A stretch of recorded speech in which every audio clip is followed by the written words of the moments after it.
Okay, everybody, welcome back. Another episode of Behind the Curtain. I'm Ryan. We've got Josh here, and we've got Mike Chu with us. Yay. He is, we've had Ronn Johnson, Dr. Ronn Johnson on a couple times, and Mike Chu hosts Divine Council Worldview Podcast with him, among like many, many other things. So yeah. I'm not gonna hold you up anymore. I'll just let you introduce yourself and tell us all what you do.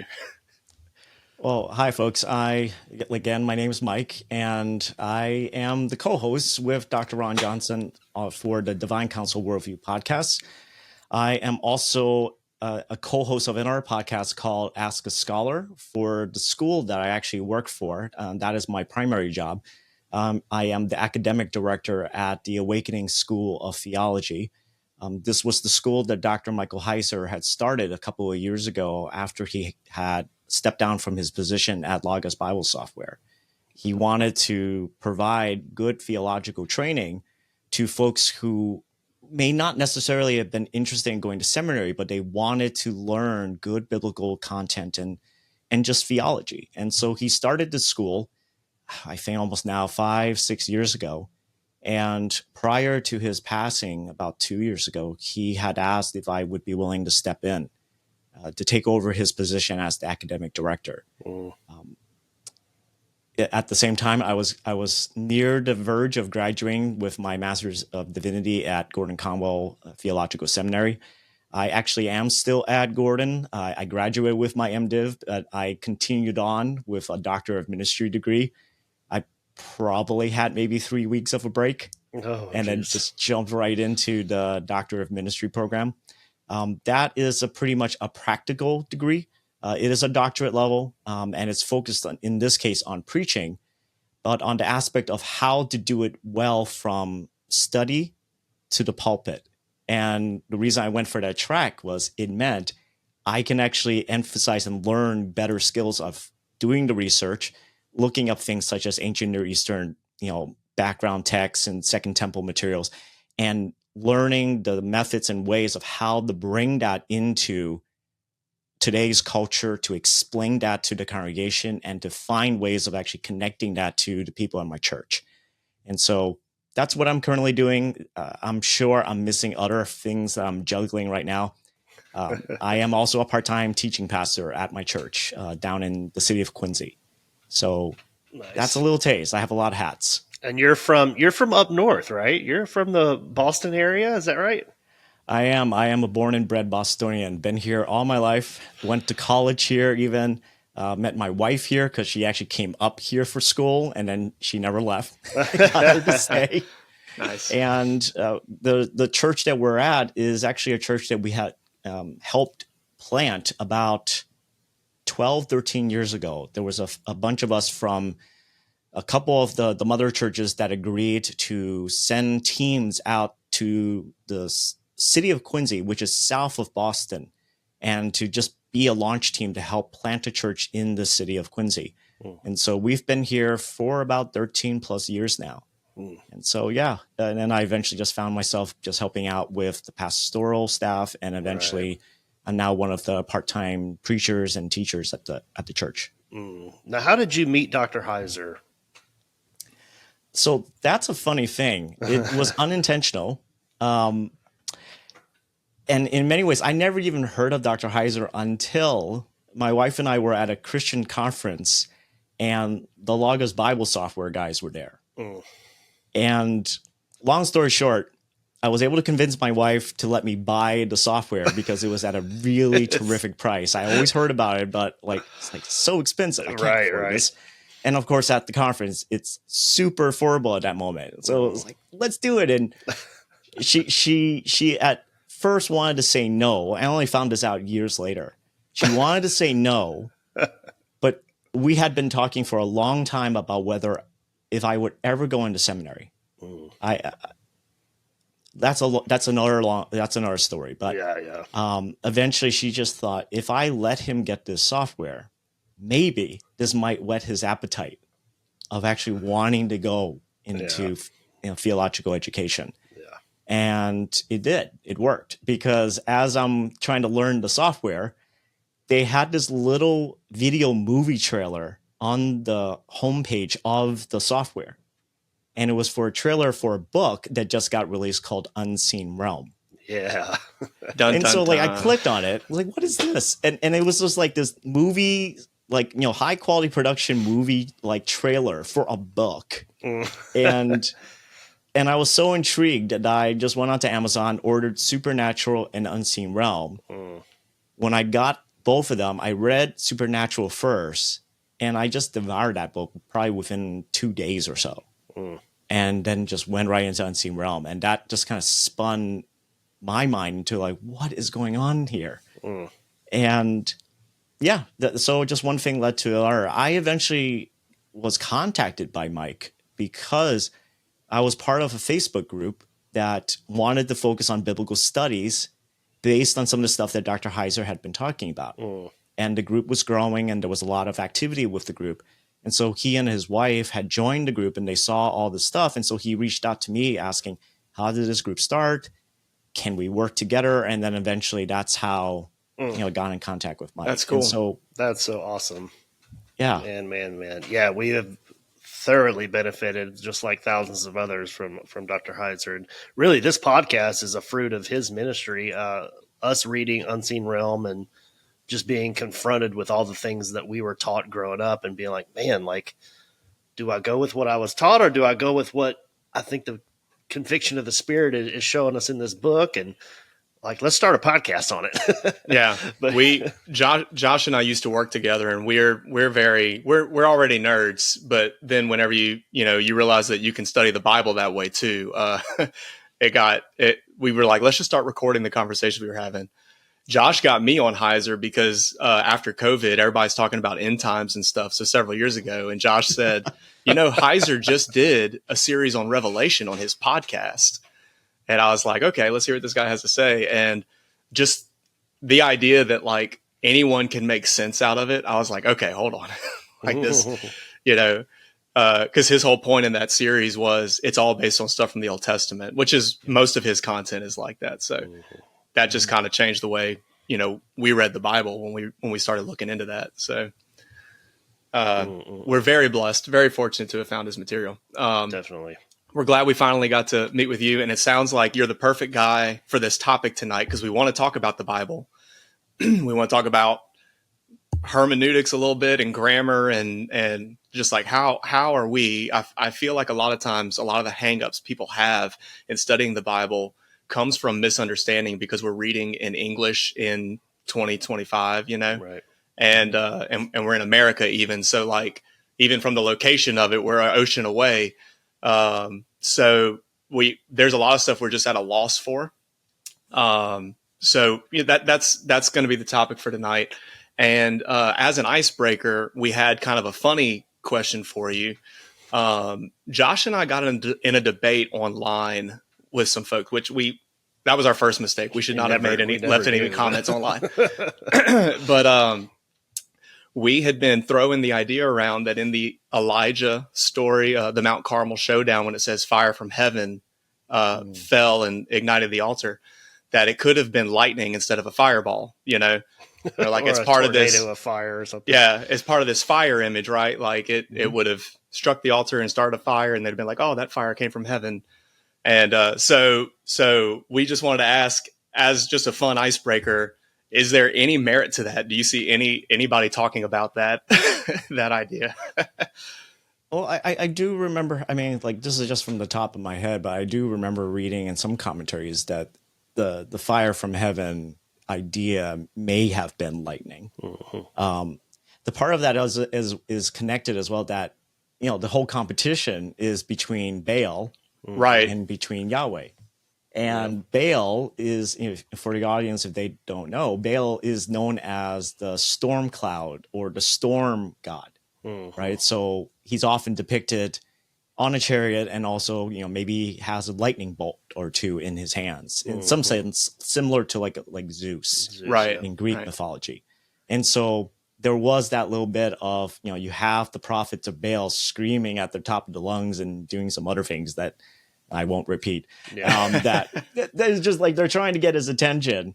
And And what often is also like what I also remember about that passage, just humorously from the Hebrew, is that Elijah was basically just talking smack. Yeah, Right, mocking them. Yeah, at the prophets, and nothing happened.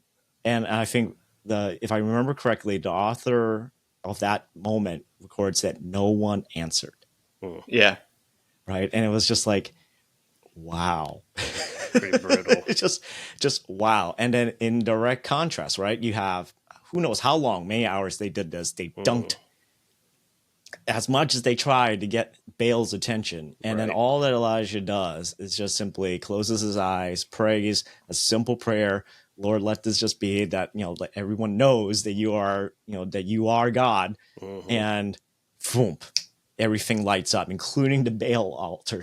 Yeah. In my mind, like I would be, honestly, I would imagine in my imagination, I would be disappointed if it was just lightning.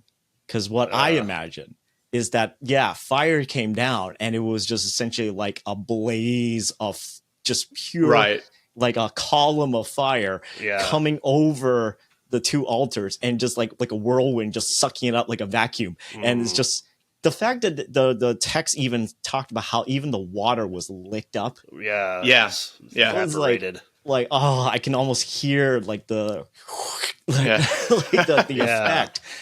And it just leaves no doubt, right? Everyone saw that moment. It was like, the 600 or so folks over there called him Baal. Nothing happened. This dude, in less than a minute, calls out the Yahweh, and this happened. Bam. I'm gonna go with Yahweh. Yeah, we're changing teams. That's what when we were going through that, I was like, the funny thing here is after that happens, Elijah basically turns around and all the people are like, "The Lord is God!" Like, so like, we're on your team. Either way, whether it was lightning or a pillar of fire, it was pretty awesome. Yeah. So what was really funny in that experience, funny might not be the right word. It was frustrating. Josh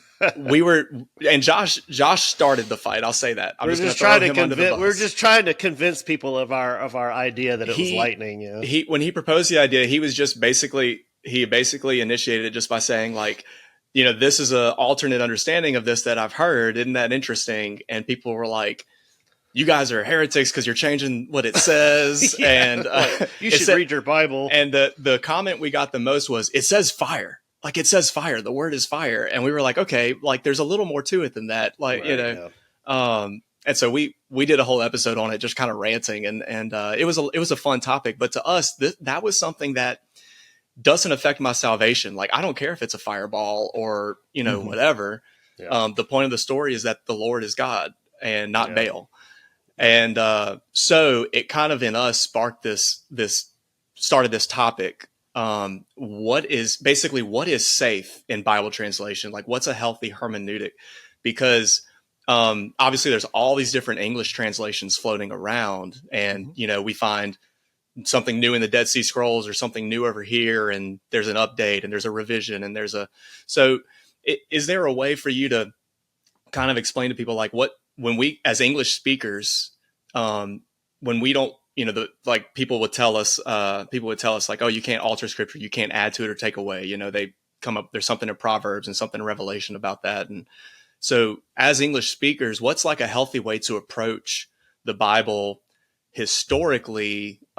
Should we, like when we talk about inerrancy, are we talking about the English translations, or are we, I hope I'm making sense with the way I'm trying to ask this. Yeah, even the stuff with like Dr. Heiser talking about Elohim, like people are not normally taught that Elohim is plural or can be plural. Yeah. And so when we hear that, like he says, we kind of freak out. But it's all in the words and how you understand them. Yeah, but people seem to take for granted that English is a translation. So just like if you could just explain real quick your view on inerrancy or like inspiration, how are we to understand the Bible translations?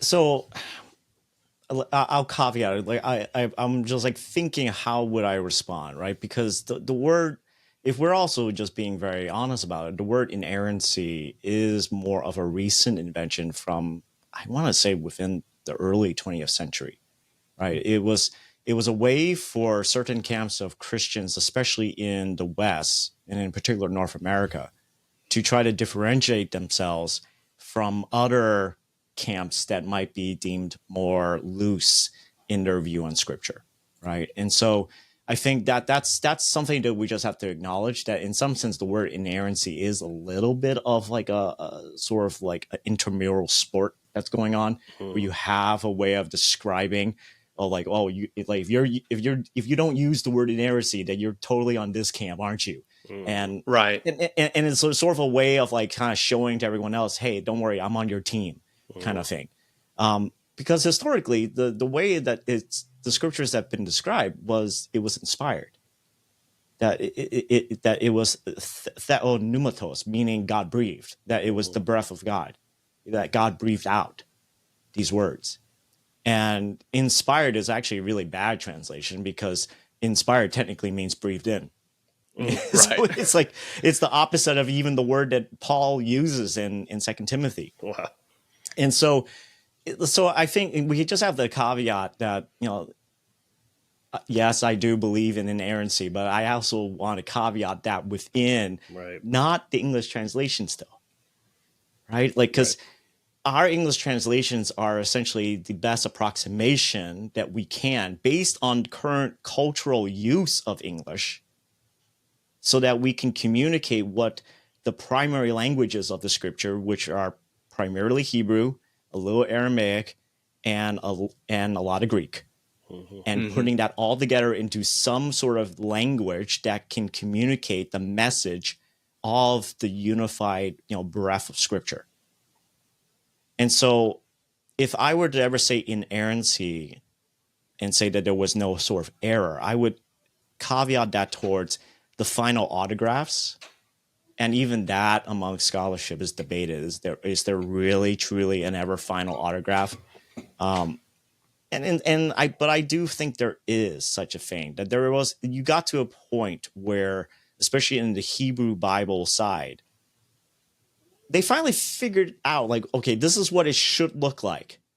But then you got the complication in that you have a whole other set of Jewish people who were brought into an empire that is not their own, and they're purposely being spread throughout a giant swath of land. And they're also trying to, as much as they can, hold on to their ethnic identity of what does it mean to be Jewish. And so that was part of the reason why the Old Testament scriptures, or the Hebrew Bible, was eventually codified into this text that we have. Because with the rise of synagogues, with the rise of Jewish people being dispersed throughout all these various empires over the ages, there had to be some uniformity in what do we teach our children? How do we teach our children the stories of our people? Yeah. And eventually, people are moving off, and these autographs are still at certain points in progress. And that's eventually why you'll start seeing different family strands. And that's why you have things such as the Masoretic text, and why you have the Septuagint, and why you will even have the Targums, the Aramaic translations. They're all showing a progress of the scriptures as they're being codified. But eventually it gets to a point where, okay, we're done. Now it's up to the scribes to essentially make copies and distribute these copies to all of the synagogues, to get to a point where you have in Acts 15, James declaring to the council, and everyone just sort of assumes this true, that Moses is read everywhere. Yeah. And it's an allusion to the fact that by the time of the Roman Empire, the Jewish people are everywhere within even the Roman Empire. That Moses is essentially read everywhere, right? And that could only happen if they had finally get to a point where, all right, we all agree this is what we're good with, and then make copies. But then some people are like, wait, I have an earlier version before it was finally done. It's like, well, let's compare and let's just fix that up and then just move on and on. And anyways, I hope that's an understandable answer. Yeah. We talked about this at my church actually a couple of months ago. And I think one of the things that people often forget about why even the scriptures were put down was connected to Babylon, right? That it was connected to the fact that the people were no longer in their homeland. the temple was destroyed, and they had to find a way of what does it mean to be Jewish, right? Because even within one generation, we notice from historical records and from archaeological records, the generation that grew up in the Babylonian Empire pretty much lost the ability to read and speak fluent Hebrew. That you had Ezra and his other scribes essentially starting creating like these other cheat codes, essentially the vowel markings in Hebrew. Oh, yeah. So that they actually know how to pronounce the words. Because you got to a point where the younger generation was having difficulty in actually reading the text. And which is also part of the reason why you have the Aramaic Targums, the Aramaic translation of the Old Testament come up, because you had the Jewish rabbis who would be reading this in Hebrew, and then they're basically giving an on-the-fly translation in Aramaic, which was the lingua franca of eventually the Babylonian and then eventually the Persian Empire. Right? And they're giving live translations with a little bit of commentary and even paraphrasing in some sense to make sense of the text for the younger generation who didn't understand Hebrew. Right? And then eventually we get to the Septuagint, where because a lot of Jewish people are now only knowing how to speak Greek. Yeah. Right? And so I think we have to remember that part of the whole reason why Scripture was written down, at least from the human side of the perspective, their whole entire ethnic identity and who they were, their history, their historical ethnic memory was on the verge of just disappearing. And it was an act of maintaining their history and also their identity, especially as they were surrounded with an empire that basically said Marduk is great, Babylon is great, Nebuchadnezzar is great. And, like we know he's great because, look, we just beat and destroyed Jerusalem. We just tore down your temple. Your God, Yahweh, is not great. And that's part of why, I think folks like Dr. Heiser was convinced that, chapters like Genesis 1 through 11 had more of a polemic edge in the stories because they seem pointed at certain Babylonian values and even their stories, their primordial mythical stories. Yeah. Yeah. Actually, on that note, I wanted to ask about, let's see. I had a thought and then it got away from me. Well, it kind of makes me think like that makes so much more sense to me in my head, because I know as modern believers, we don't really know church history that well, at least here in the West. So hearing that and you bringing up the fact that Genesis 1 through 11 is more polemic in nature, which we've learned and kind of agree with, it makes your Bible make so much more sense, when you have the historical context of it. Asking about since we're talking about inerrancy and infallibility and stuff, you mentioned that they started saying like, this is the version we're going to copy and distribute. And then what happens when they find an older one? And it made me think of one of the things I learned from Unseen Realm, which is the Deuteronomy 32, divided the nations according to the number of the sons of Israel or the number of the sons of God. And, now it sounds like because we know that God is the older version, people tend to favor that one. So is that even a correct way to approach Scripture? Like, does older mean more accurate, or how do people handle that when they look into translations? So, I think, right, folks tend to want to find a simple answer. Right? Because for example, I know the ESV, they're generally pretty good, where they will go with the Masoretic text, which is essentially the biblical Hebrew that has been essentially passed down, and then they will compare it to Septuagint and also to the Dead Sea Scrolls, and they will tend to favor at times, not all the time, but they'll tend to favor that if the oldest text has a good case, they will probably go with that, right? And that's what happened with Deuteronomy 32:8 for them. Other Bible translation committees like the NIV, they will still go with the Masoretic text. And if I remember correctly, the CSB also goes with the Masoretic text. And this is actually one of those instances where reading the preface of a translation would be very helpful. Because the ESV's preface actually does come out front saying, look, we do look at all these other textual families, and we will make the choice based on the best scholarship's consensus, right? Of like, hey, it looks like because Deuteronomy 32:8 has the Septuagint and Dead Sea Scrolls, and the belief now is that the Septuagint is coming from a different scribal family that is even older than the MT, and they seem to be pointing towards a text that says Elohim and like B'nai Elohim instead of B'nai Yisrael. So like that is probably why we need to go this way. And also you can see how they could just change the text a little bit in the sense of like, let me include this vowel, or let me include this consonant, I should say, instead of this other one, and I can just change this a little bit, and it makes it look like Yisrael instead of Elohim, and then voila, we're good.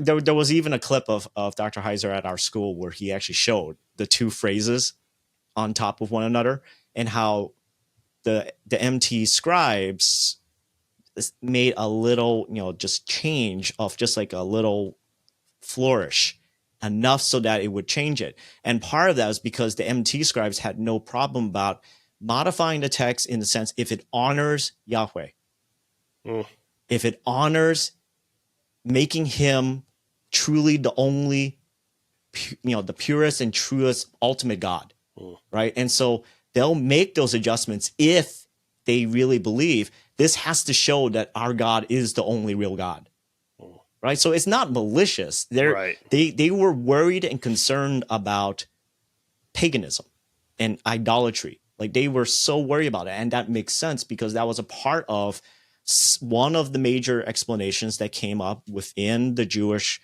culture, within their certain camps that came up, of they were trying to figure out as well, why did Yahweh allow us to be exiled? Aren't we his people? Why did he send us into Babylon? Which again also rocked them to the core of their identity. Man, yeah. And so, this is why, like in some sense, like before I started my seminary education, I had probably everyone's typical view of the Pharisees, right? Of like, oh, they're legalistic. Oh, they're terrible, mean people. My first year at Gordon, I realized the Pharisees were doing their best. And what drove them often was fear. And it was fear of being exiled again. Like if I can just put it in those terms, not excusing what they had done, but a lot of what their motivation in the end was for the preservation of the nation. They did not want to go through another Babylon. They did not want to have their people lose the land again. And that drove them to things like, okay, maybe it's because we didn't keep Sabbath. Okay, maybe it's because we were idol worshippers. Maybe we didn't keep the law as perfectly as possible. Maybe it's this, maybe it's that. That it drove them because they couldn't understand. We're the people of God. Right. Why was Jerusalem destroyed? Why was the temple like burned down to like nothing but rubble? And that really shook them. And I think if we just consider just that human element, I mean, we're all within the age of what happened just 24 something odd years ago. And it rocked our own country. Right. From just 2 buildings falling apart, from the military headquarters being destroyed. And that shook us. Imagine if all of a sudden you lost your entire nation and you were now dragged off to a foreign land with foreign language, with foreign food. What would that do to you? Right? And then now you're back. Thanks to the providence of God, thanks to his mercy. But how do we make sure this doesn't happen again?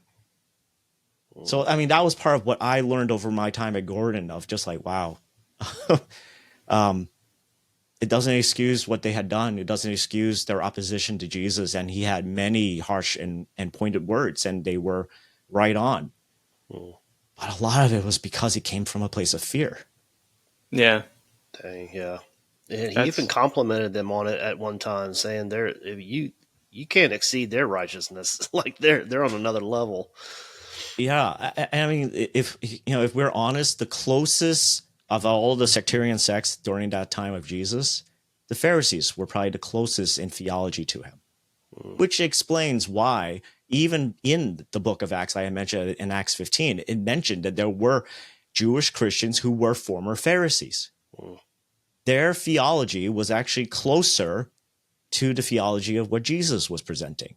They were the ones that often were actually teaching the people, the common people, the working class people. They were not typically the ones in power. They were not the power brokers of Jerusalem, but they were the common teacher amongst the rest of the rural country. And so it's interesting to see that they were so close in theology, and yet ultimately they were off on major things, like who was Jesus? Yeah, a lot like us. A lot like us sometimes. Man. Yeah, that's really interesting if you read them as a more sympathetic group. Yeah. And I never intended to ever do that, but it really was just like, if I was in their shoes, I would be like just driving myself crazy trying to figure out, how do we prevent this from ever happening again? And I can't help but think of that moment where the high priest, and I think it's in John's gospel, where John mentions, he prophesied unknowingly. That it's better for one man to die for the nation than for essentially for the nation to die. Ooh. Right. And it's like, well, where do you think that came from? Where do you think that fear, that inside of, that was what they were trying to prevent? And that's the irony. Yeah, that perspective, it should keep us humble. Yeah, it really does. It really does. Man, that was good. That Lord, was really good. I feel like I listened to a sermon. I need to pay my tithes or something now. So I hate to go like, okay, now back to this topic. Do you think, kind of pivoting back to inerrancy, when people like the Pharisees or whoever, when they read Scripture, did they think that things that they wrote down had to be historically perfect, historically factual? Because this is one of the big modern arguments with the Bible too, is like, well, the Bible they may have exaggerated this population or this age or this battle or whatever.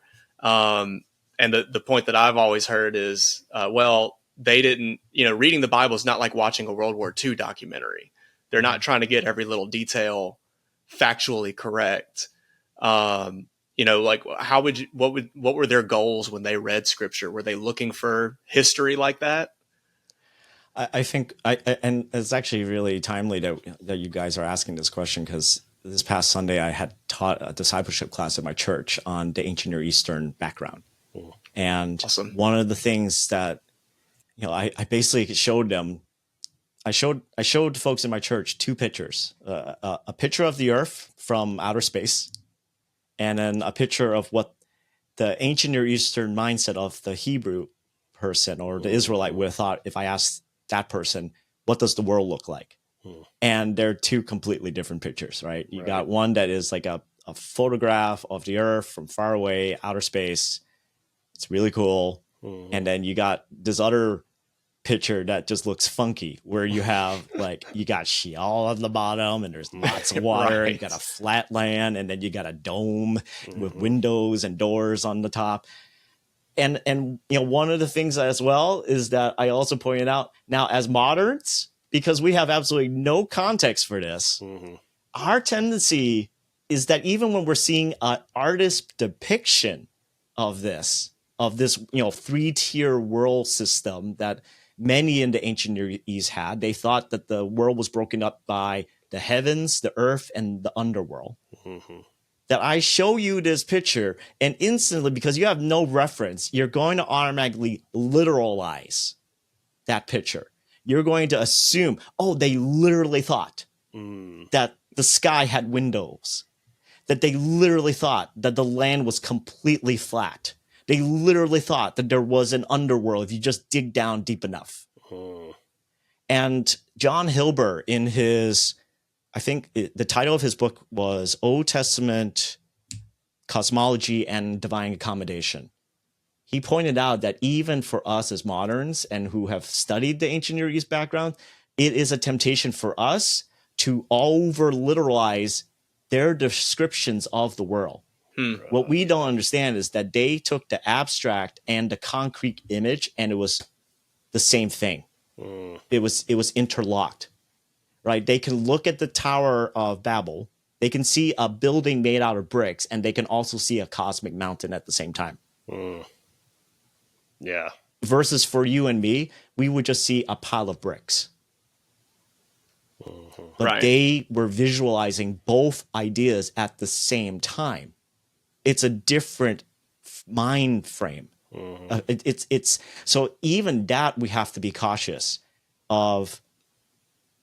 You know, I enjoyed what he said, that our tendency to over literalize the ancient Near East does show our own bias in that we think that we're the ones who have it all together. Right. Yeah. That we're looking at them as like, oh, those poor, pitiful people in the past. This is how they thought the world was, and not realize that in many ways, well, they didn't have cameras, they didn't have airplanes, they didn't have drones. Yeah. They can only figure out from a land perspective what they can observe, and they're trying to describe what made sense to them. Right. Yeah. And if we're honest about it, though, what they described is actually very sophisticated. It's very clever. Right? Because, like, where's all this water coming from? Because they don't know about the evaporation cycle. And so, like, they came up with these interesting ideas. And it doesn't mean that I have to take them as literal scientific fact. This was their best attempt to describe their world. And the crazy thing about it is, God had no problem with working and accommodating to their understanding of how the world worked. Yeah. You know, the whole point is, he wasn't trying to communicate science. He was trying to communicate who he was, right, and why he created everything. Yeah. And so our obsession, I said this on Sunday, in 21st century terminology, the questions that we often ask about the origins of the world, they are primarily, when did this happen? And how did it happen? Right? And especially the how. We want to know the how so much. Right. But for the ancient Near Eastern person, especially the Israelite, the two questions that they were concerned about was, who created all this? And why was this created? Because if you know the who, then you start getting a clue as to the why. And I think that, like, just even those different set of questions, we have to shift our mind there. Yeah. That the answers that they are giving us are answering the questions of who and why, not when and how. And how, yeah. And yeah, that makes so much sense. I mean, we still don't know how pyramids and all that stuff were built. You know, like, I mean, all these megalithic structures, like, wait, how did they move that stone there? Like, there's a lot we don't know. Well, I get tired of, like, I find a lot of meaning in the mythological reading, or the, I don't know what you want to call it, symbolic or whatever. But like, when I read Genesis 1, I've kind of taught myself not to ask, like, is this scientifically factual? Yeah. And I ask people that a lot of times, like, just out of curiosity, just try to gauge where people are. If you had a time machine and you could go back and watch that, and it didn't happen exactly the way it happened in the Bible, would you throw Christianity out? Like, does the Bible have to be factually correct? You know, and we get stuff like, like, you have groups like Answers in Genesis and Creation. The Creation Museum, and people that want everything in the Bible to be perfectly factual. And I've kind of been convinced that that's not the point. Or literal, yeah. Yeah, I would definitely just encourage, like, for your audience and other folks to check out John Hilber's work, because I know I'm gonna have to reread his work again because I'm still chewing on it. And I mean, one of the great points that he had, and we notice from church history, folks like Augustine noticed that there's no way Genesis, the 6 days, could be literal. Because in his mind, he could see already, how can you have light and yet the sun is not even there until day 4? So it cannot be a chronological progression. But everyone who read it carefully, even the ancient church fathers knew there's something going on here. There's some sort of bracketing, but we don't understand the reasoning for the bracketing, which frustrated them. And Hilber pointed out that when you are learning something without any sort of background context at all, you have no clue, no idea, what does this whole entire phrase even mean? In the end, your mind will keep going, click, click, click, click, click, click. I have nothing. Okay, the only thing left is what is the first definition of the word I'm hearing. So let's just go with the literal interpretation. That's the only thing available. And he pointed out that concordism, that's the term that is often used to describe things like folks trying to bring science into the Bible and make them match up and harmonize, that it's actually a very natural conclusion when you have no background context. That is point. All you have.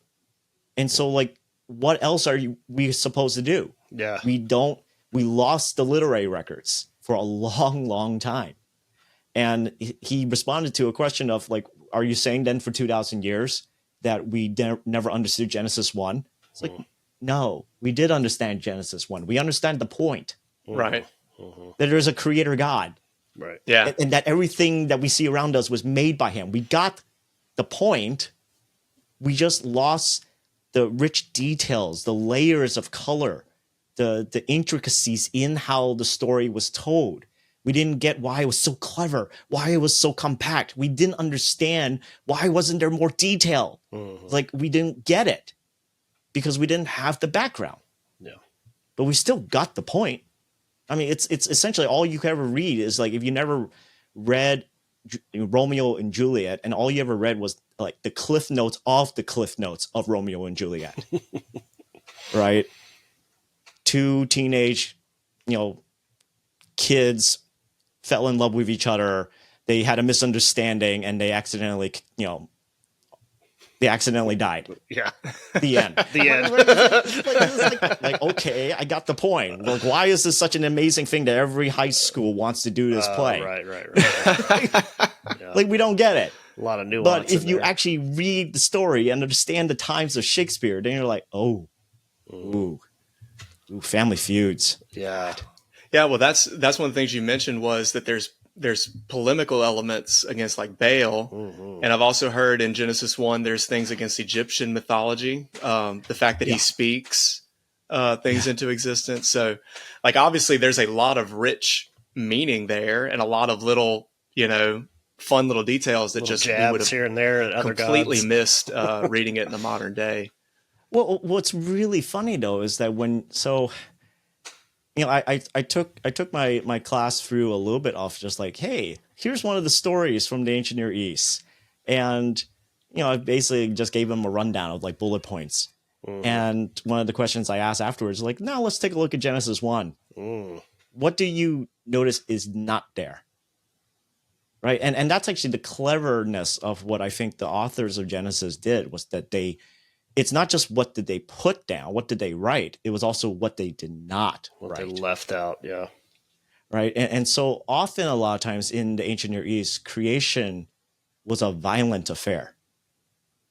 It was bloody, it was gory, and it was violent. And that the world was not even intentionally created. It was more of a consequence or a side effect of the battle of gods. Right. You got the Enuma Elish. You have Marduk. I mean, the story is basically Marduk propaganda, right, for Babylon. And you have this god who basically goes and kills his great to the 5th grandmother and takes her body, uses half of it to make the sky. I don't want to get gory, but basically just imagine, well, how did he get half her body?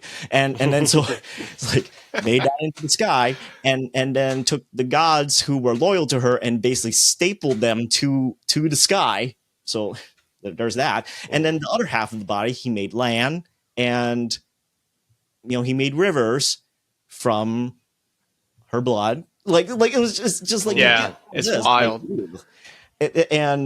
And then human beings were created by mixing clay with the blood of another god who was on the wrong side of this whole entire fight. And thus, the reason why human beings were created was to serve Marduk and all the gods. And their responsibility was to make Babylon and to also build a temple for Marduk so he had a place to rest. Right? So like that's the story. And then you get to Genesis 1. No battle. Yeah. No violence. And it even is set up where there's a problem in verses 1 and 2. You got formlessness and voidness, or tohu vabohu. So you get a problem that only the creator could fix. And everything, and this is again goes back to that bracketing of the days. You essentially see the creator fill out the formlessness with form or domains, and he answered the issue of voidness or emptiness by filling it with life. Yeah, that's awesome. Right? Days 1 matches with days 4 because you got a domain, the sky, and you got the residents of the sky. Day 2, you got, the sky and the land, and so you get birds, you get fish. Day 5, and then so on and so forth. Day 3 to day 6, you got land animals because the land's now there, right? And so, it's just an interesting thing. It's like, so this God is a problem solver. Yeah. Huh? That's cool. And ultimately, in the end. And it was also another cool thing about even when you look at that text, there's a repeating of a pattern, which again, notice that. Order. Yeah. There's evening, there was morning.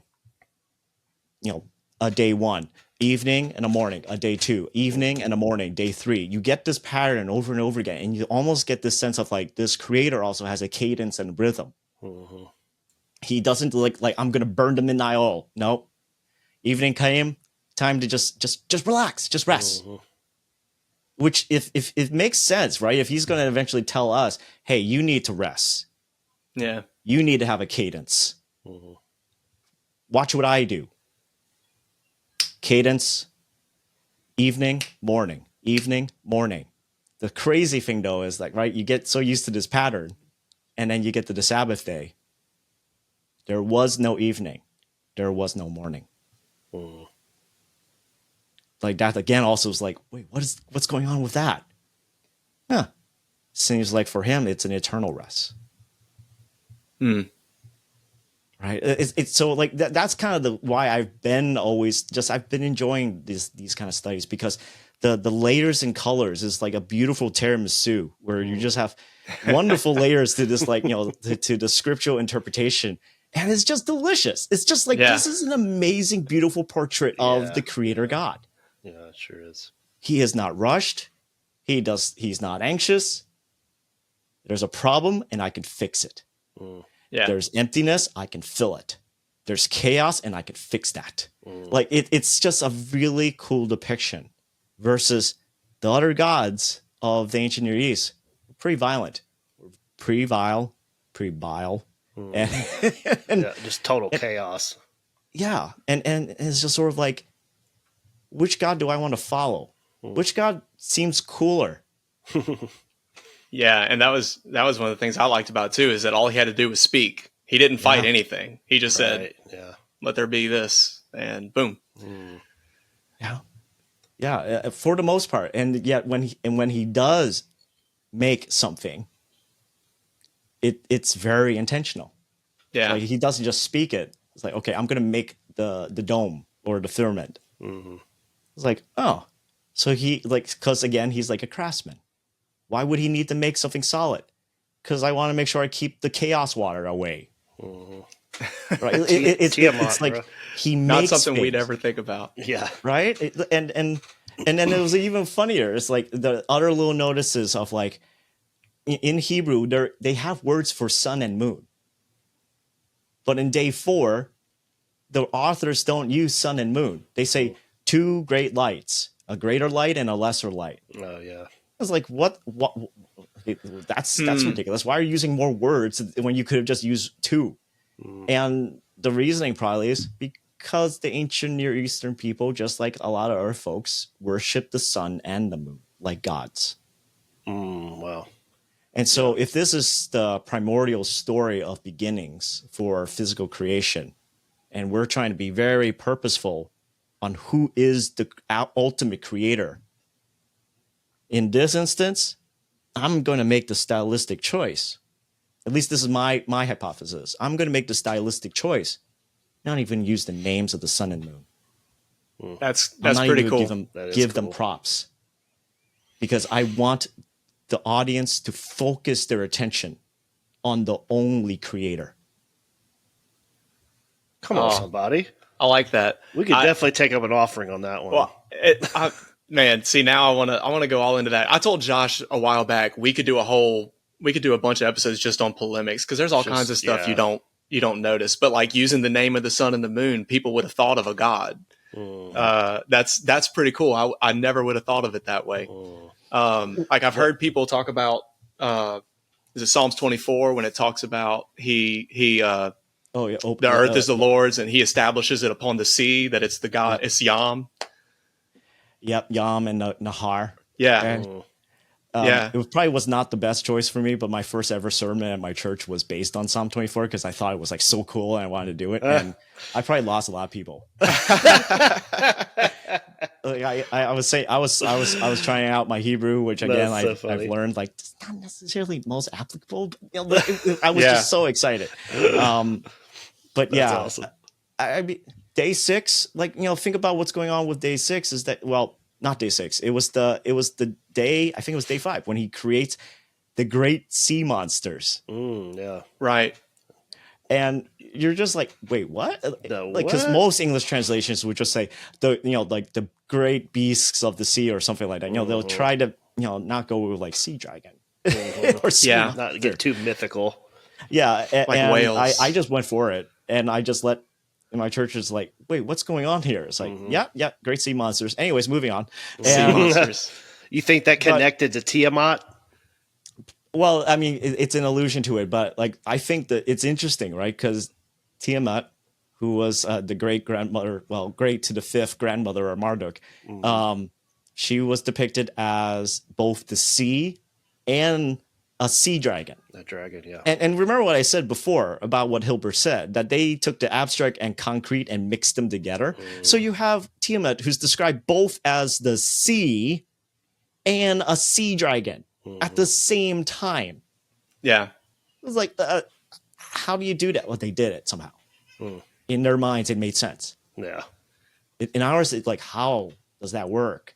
But what is really hilarious, though, is that the sea monsters are typically seen as like primordial gods, right? Like they're almost like the force of like this deep primordial force or evil before creation.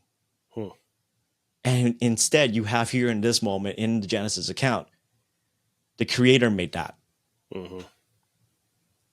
The sea monster was not before creation. Yeah. The sea monster is actually a creation.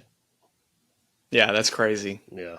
Right. So it's like, wait, what kind of God is this? It's like, yeah, the kind of God that can create and not even just like, make with, like the typical word make, but it's the word bara for create that we normally would see.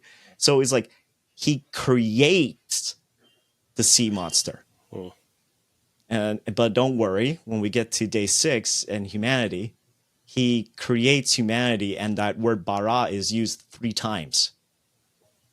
As though to emphasize, the sea monster definitely need to create because that was complicated. But humanity, I'm going to create. I'm going to create. I'm going to create. I'm going to, like, there's an emphasis literary wise of the importance of the creation of humanity. What do you think? Because I know when it says God spoke, it might not necessarily be like what we think. We take it literal, we think, oh, his mouth is speaking words. Do you think he actually spoke words, or is that just anthropomorphic language to help us understand what's going on? I mean, we could just take it as anthropomorphic. I mean, does God have a mouth? Yes and no. Right.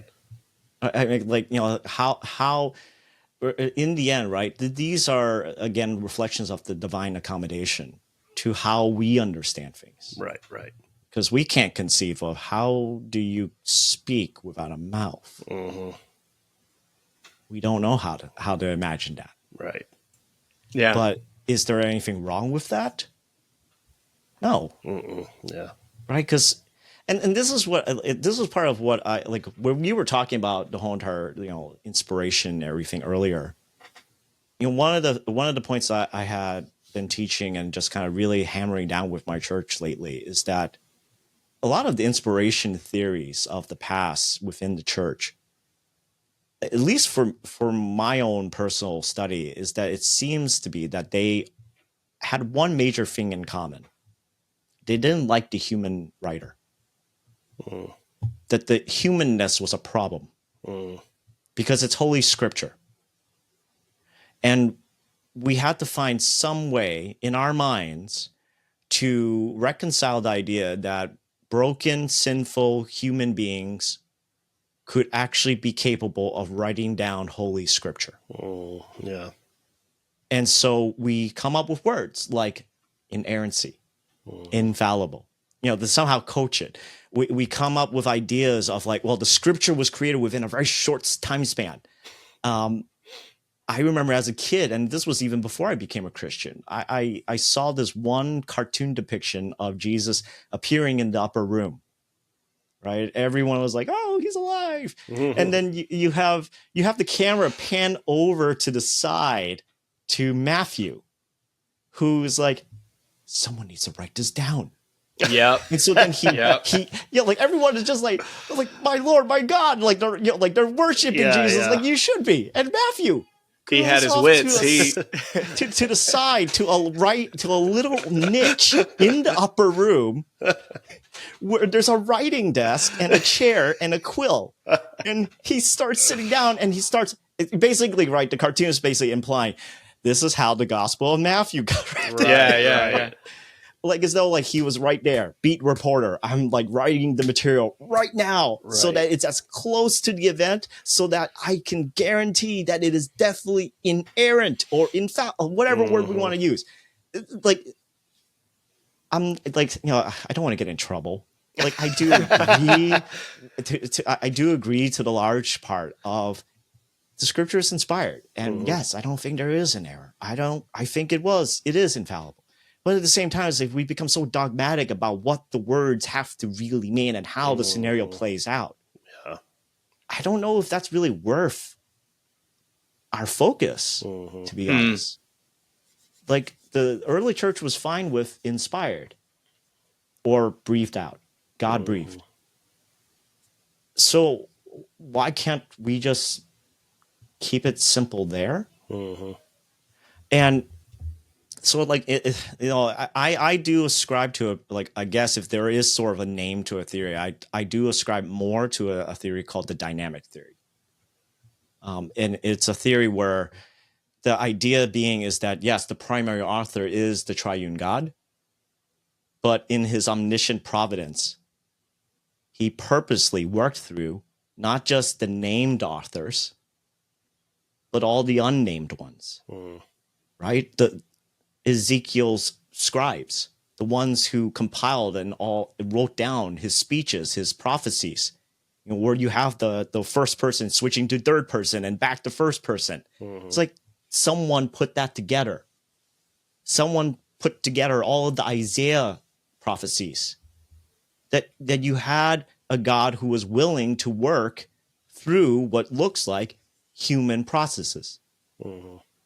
And yet, at the same time, people who read these scriptures experience the touch of the divine somehow. Mm. They knew this is not just words written by human beings somehow. Mm-hmm. It had the ability to bring life into a person. Yep. And so, like, that's why I'll say, like, yes, I think there are final autographs. You know, that's a little bit of how I reconcile it in my mind. But in my perspective, scripture is a cooperative, partnered work between the divine author and the many human authors that he worked with over thousands of years. Mm-hmm. And I don't find a problem that if he's the one that's the overarching editor and making sure I am communicating to humanity, Mm-hmm. then let me trust that he knows what he's doing. Yep. And that he actually communicated sufficiently, maybe even more than sufficiently, that we understand the point. Mm-hmm. Yeah, definitely. So there are a couple things that you mentioned, and let me just kind of pause here and say we've been going for an hour. So, how much of your time can we have? Because I can go. I'm good. You're good? I'm good. Okay. I don't want to Okay. wear you guys out. Oh no, we're loving it. we're good. We love it. Okay, but I like that you mentioned there were a couple of things that we just don't understand because of the way that we think. And you were talking about them seeing Tiamat as the sea dragon and the sea itself at the same time. One of the things, something that came to my mind is the Trinity, and we had a couple questions about the Trinity in the Bible. And since we were in Genesis 1, we spent a lot of time there. I want to get this out, but one of the things that is really interesting to me is this idea, that kind of what is it, like the bodies of God? I know you got the two powers in heaven. Idea that you have a God that's in heaven and a God that interacted with people on earth, and they can be the same thing. And I think a lot of people think the Trinity means that something is in three parts or like 3/3 or but it's all, we understand that it's all God. And it's interesting to me that the ancient world thought like that they had no issue with like somebody was telling me if I was in Egypt and I saw the sun, I would think, oh, that's, I guess the word we would use now is like a hypostasis, right? Like that is an instance of Ray. And if I have an idol, that's an instance of Ray. And like if Ray appears to somebody in a vision, that's also Ray. And the Israelites had this idea about God, right? Like God's in heaven, but he also appears to people, and he didn't split himself in half to do that. Like, Yeah. So I don't know. Can you kind of explain that for a second? And then I want to get into the grammar in Genesis 1. So I think, like it again, certain camps really love this word. I think it was a process. Right? Okay. Yeah. And that it wasn't just like, boom, like, you snap your fingers, or God snaps his anthropomorphic fingers and it just happened. I think it was over time as the scripture writers and even the folks themselves who are being talked about in the story, they're looking back and wondering, who was I just talking with? Who was I just interacting with? Yeah. Right. Yeah. And I think, this was something that comes up so many times between Ron and I on our DCW podcast, of that there's a lot of ambiguity. Mm-hmm. And like this whole entire thing that we called, and you referenced it, Ryan, the two powers, or the doctrine of the two powers, that was a development that started occurring around the Second Temple period, right? Where they're trying to reconcile, like, who is this man of war in Exodus? Who is this angel of Yahweh that appears every so often? Why did Joshua give this angel, this messenger, so much reverence? Who was Jacob talking about? What was that man that he wrestled with? Who was Abraham? Like, they would just go through all this. It's like, what is happening here? And so it was a development. And I think that is part of what was feeding into the kind of the matrix of ideas, the mindset of the Second Temple period by the time Jesus shows up, that they did not find it impossible that there was a Yahweh in heaven and a Yahweh on earth. Mm-hmm. And that was in some sense feeding into what eventually would become known as Trinitarian theology or Trinitarian thinking. I mean, there's also other streams, right? Because you got the whole Hellenistic Greco-Roman side, and they're also doing their own thing as well. And folks like Dr. Matthew Bates basically talked about how, like, even from the the ancient church fathers, especially those who were Greek speaking, they're looking at the Septuagint and they're looking at the Old Testament text, and they're trying to figure out, why is this psalm used so many times about my Lord said to my Lord, and like, you created a body for me, like, what's going on here? And this, and they're trying to use their own understanding of culture and language in their languages to understand what's going on. And it's just weird that you have this kind of convergence of Hebraic and Hellenistic thought coming together. I think that's something that people often don't realize, is that the Second Temple period is a period that is not just purely Hebrew, right? It is a mix of Hebraic, Hellenistic, and even Roman. And I don't think it's as easily separatable as a lot of people want to make it out to be, right? Like, oh, we need to come back to the original meaning of, of being the people of God, which oftentimes it would be like, we have to become more Hebrew, which is like, no. But then you have some others who will go on the other extreme. We have to be more Hellenistic. It's like, no. Or we have to be more Roman. No. No. It's like Christianity the church was born in the midst of essentially of Jerusalem, Athens, and Rome in dialogue with one another. And if we want to even complicate it more, let's throw in Persia a bit. You got all this going on. You got a lot of cultures interacting and in talking with one another, which help form Christianity, but is also part of the reason why you get all these other streams like Gnosticism and Docetism that like starts appearing, because they're also the result of the mix of all these different cultures, and they're trying to make sense of texts. What do you think about what's your view on Christophanies?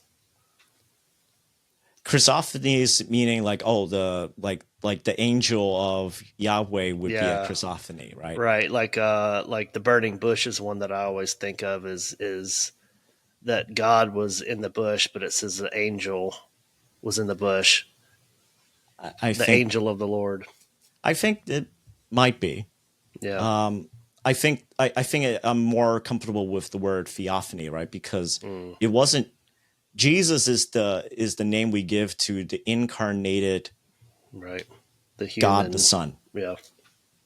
Right. Prior to his birth, he didn't have a human name. Right. Right. So that's why I'm hesitant to say Christophanies, because we're implying somehow like we're not doing left and right. Like, if we can see the face, we're going right to Jesus. left. We're putting our lens on it. He was the Logos. Yeah. I mean, I heard it was okay. I have not watched a full episode of The Chosen. Right. I haven't either. But I had heard, right, for example, I guess the actor who plays Jesus, there are rumors that he's going to appear, I guess, in the upcoming like Moses series. Right. And it's sort of like, I see. If that's true, like, I know why they're doing it. Yeah. Like, I know why they're doing it. Yeah. They're trying to force people to make that connection. Yeah. Right. I kind of like that. That's kind of fun. Which is they're right. Right. Because and like, I do sympathize and understand that some of those theological camps, like, I get it. Like, they're trying to make a big point. I mean, even Dr. Heiser, near the end of his life, he did a course at Awakening on the two powers, and it was awesome.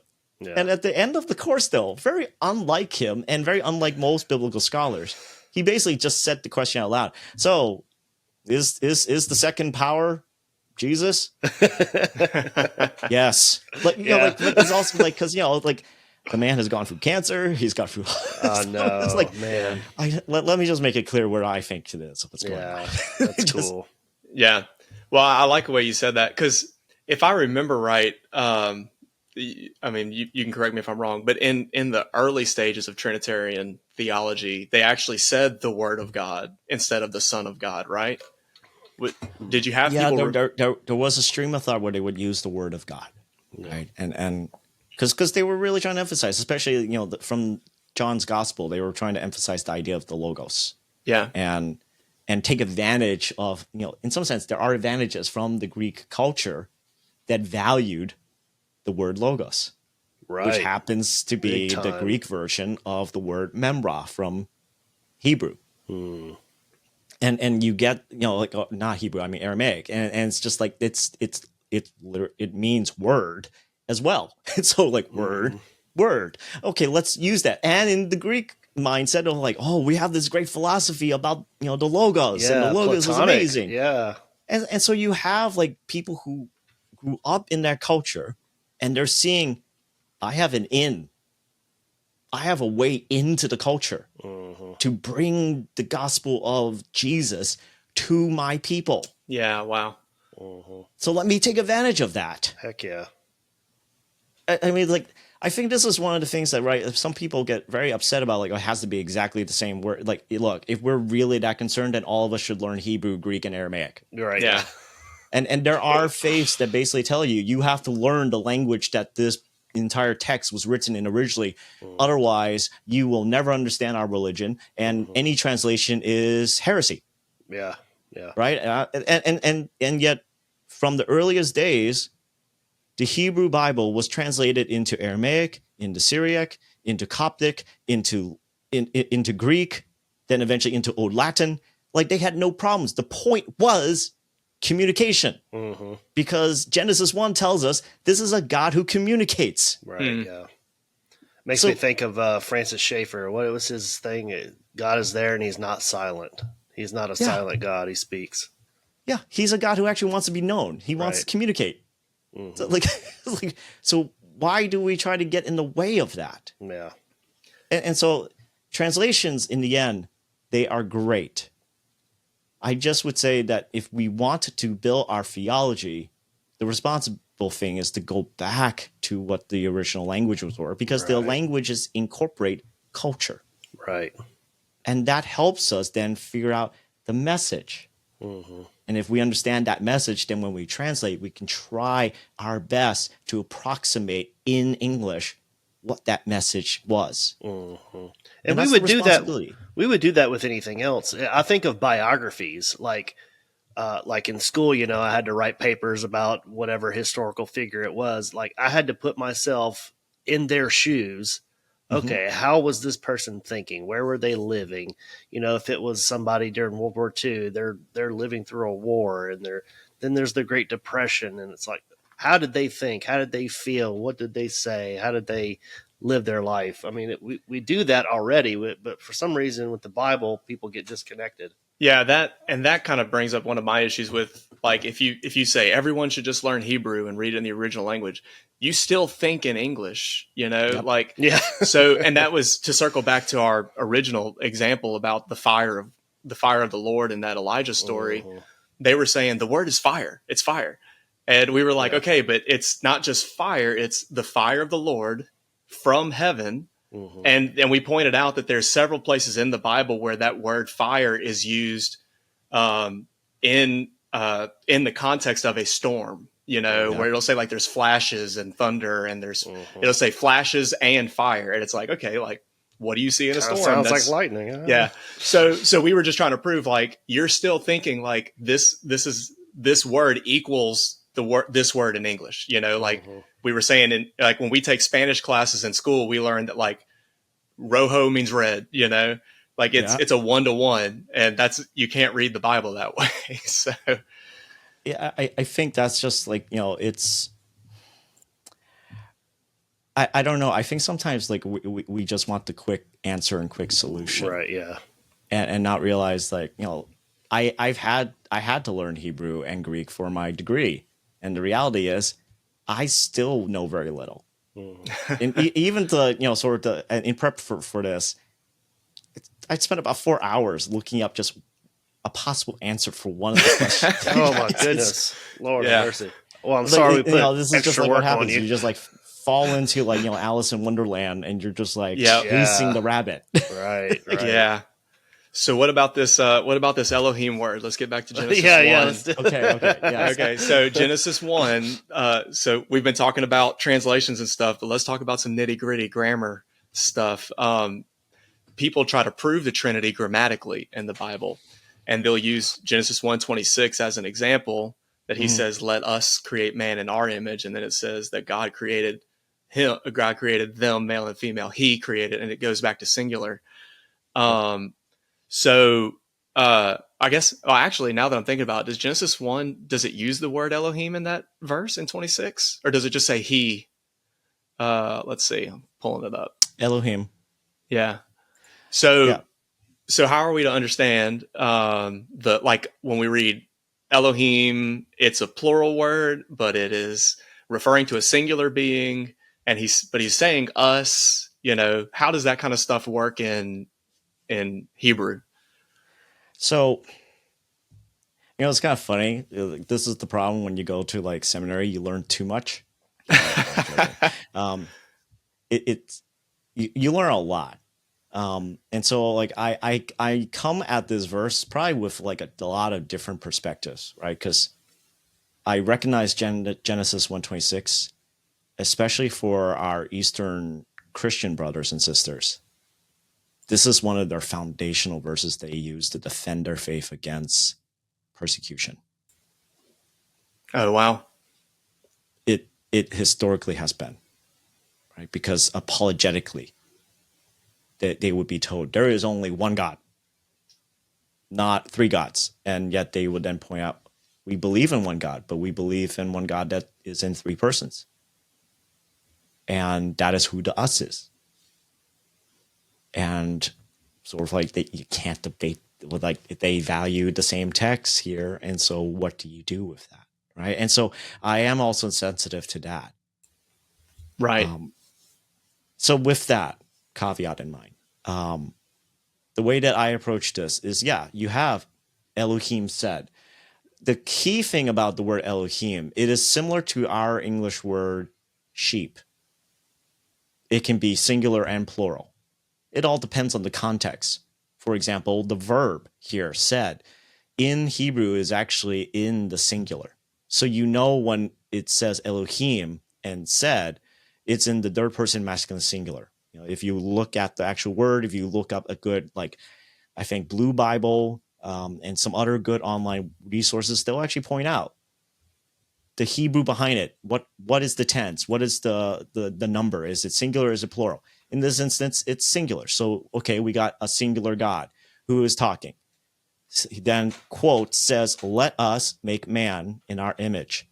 Now, the problem that I often see is that people just want to automatically assume this is Trinity.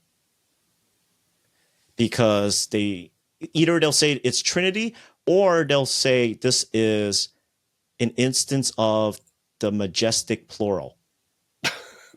Uh-huh. I don't know if your audience knows what that is, but essentially it's this concept that especially started in the medieval time period in Europe, where the royalty were referred to in the plural. We are hungry. Get us some cake. Like that kind of thing. Wow. Right? Like that, to emphasize their majesty. But then that's also why I mentioned it's a European convention. And so plural of majesty, it is a popular answer regarding this verse that, the let us is, it's God talking, it's singular, but he's using the plural because he's saying it as a plural of majesty. Problem with that is that, is that how the original Jewish audience would have understood this? Right, yeah. Did they have plural of majesty? And then, they will try to come up with ways and proofs to say, yes, they had some sort of plural of majesty. I'm not entirely convinced. I think what is going on here is that they recognize there is something weird going on with the change of singular to plural. And what's even odd about this is that the let us make is actually a verbal phrase. In Hebrew, it's basically one word. Oh. Right? It's so the us is not an individual pronoun. It's actually part of one Hebrew verb that is first person plural. And so it's let us make. It's one word. It takes 3 words in English to equate to that one word. Yeah. And so plural of majesty, if it was a plural of majesty, there have been no instances that people can agree on that it occurs in verbs. And it doesn't occur with adjectives either. There's like maybe one instance, I forget the reference, but it has to do with the word Adonai, like Lord, Lord. And that's a noun. The only occurrences that you could say are plural of majesty are with nouns, like real nouns, not verbal forms, not participles, not adjectives. And so what you have here, let us make man, the technical grammar is that this is actually a cohortative verb. Cohortatives in Hebrew it's the polite version of an imperative command. So imperatives, get me some water. By default, we know that I'm addressing you. Josh, get me some water. Like that's an imperative, and that's in the second person because I'm referring to you. It's implied, and it's a direct command. In the ancient world, they had this question. Well, saying that to the king might not be a good idea. Yeah. So how can we say it a little bit more politely? And so if you're addressing the king, for example, you wouldn't say it as a direct command. You would instead use something called the Joseph in Hebrew, which is essentially a command but done politely. That's the layman's way of saying it. Let the king go out and eat. Right? I'm not commanding the king that you should eat, but I'm suggesting. Yeah, we'll just let him. Yeah. Let the king be pleased. Please? Please. So you got the Joseph here. The first person version of that is called the cohortative. And it's rare because oftentimes then you're talking about yourself. Let me get some cake. And everyone else around me, if I'm the king, let me get some cake. It's like, yes, that's a great idea. You should get some cake. Lots and lots of cake. But this is a really interesting moment because you have it as plural, first person plural. And some grammaticians will say that this is actually, it's giving off the sense of intention.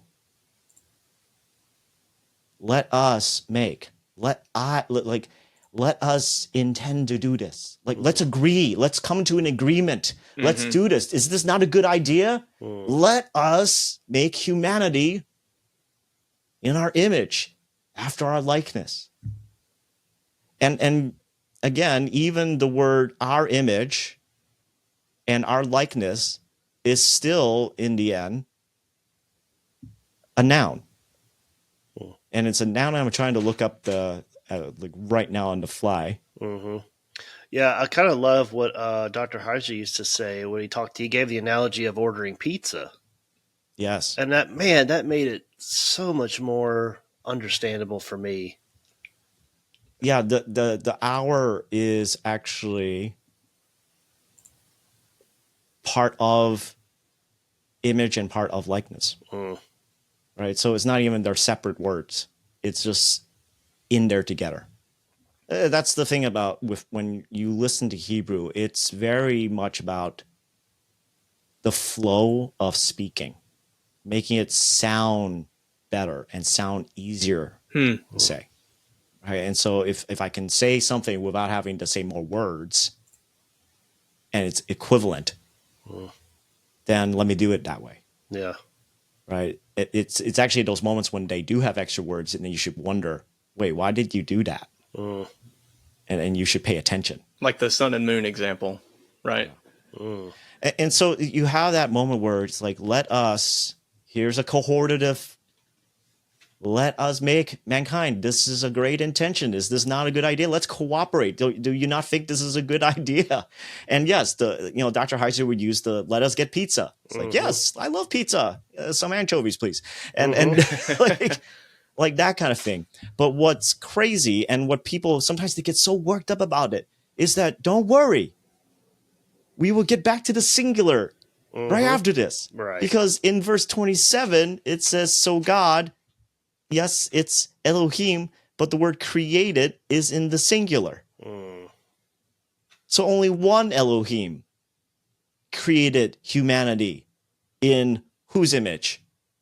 His image. It's singular there. Right? So you go from a plural in verse 26, plural, plural, plural, and all of a sudden down to, okay, now we're getting to the actual moment of creation. And so whose image does it ultimately belong to? Right. So then who are the ours? Yeah. And that's the debate.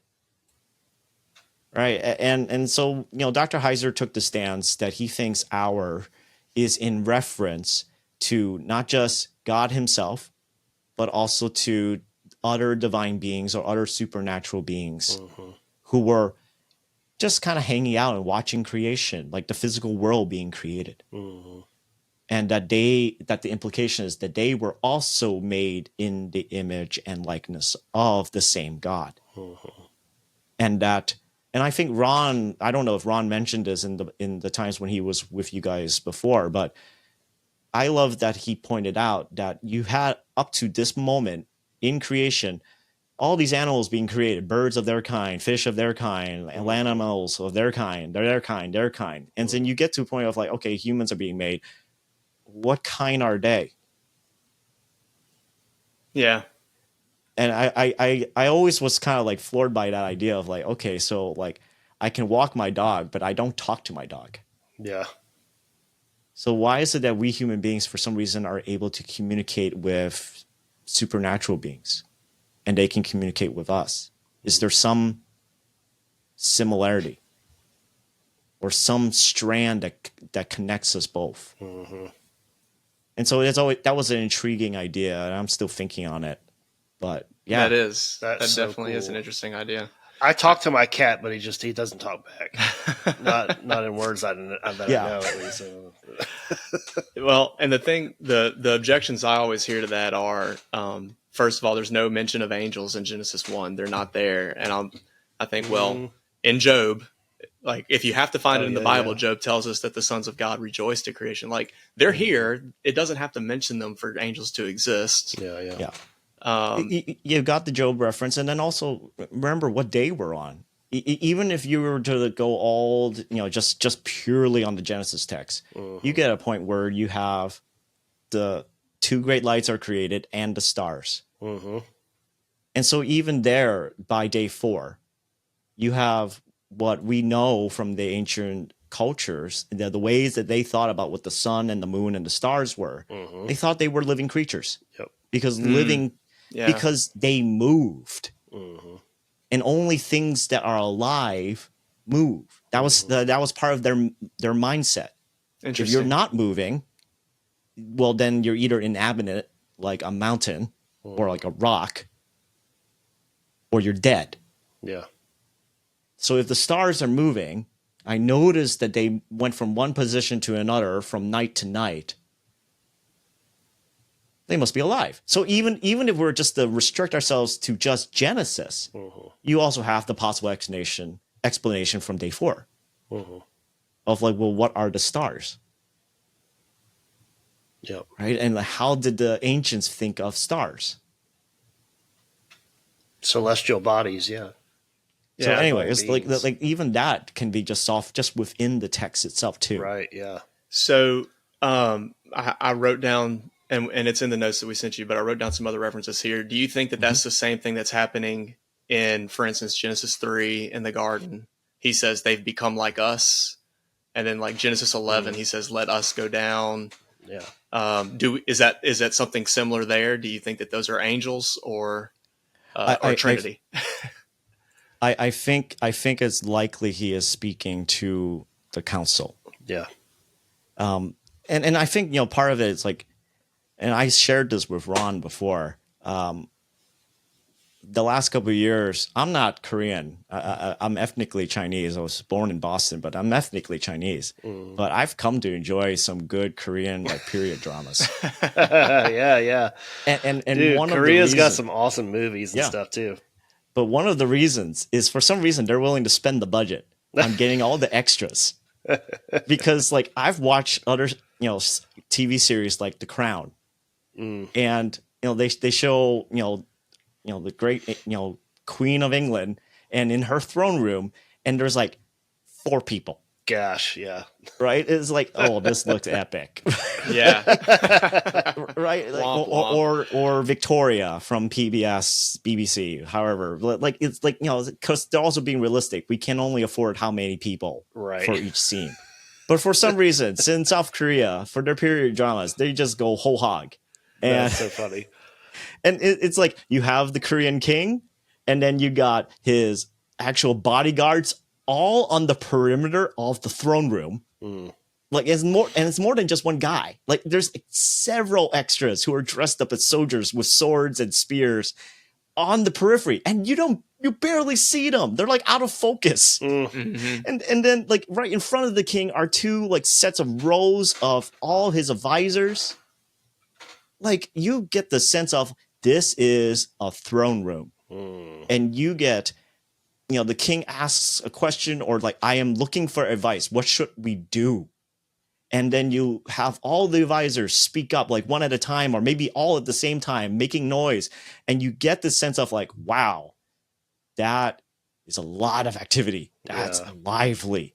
And in the end, it's the king who makes the final decision.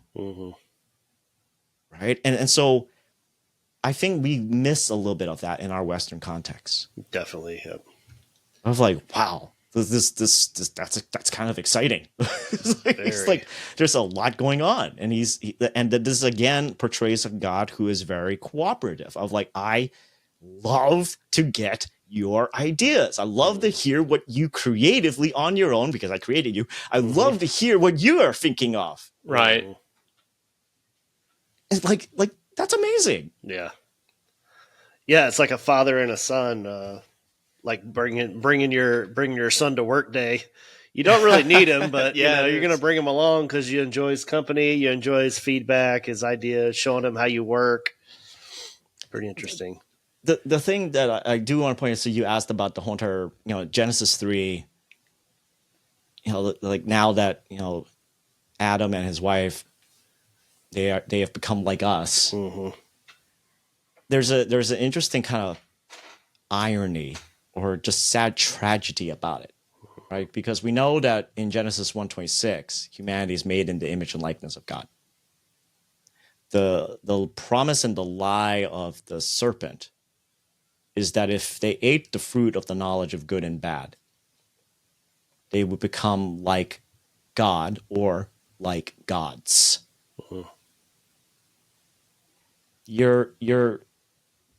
Are we forgetting that Adam and his wife were already made in the image of God? Right.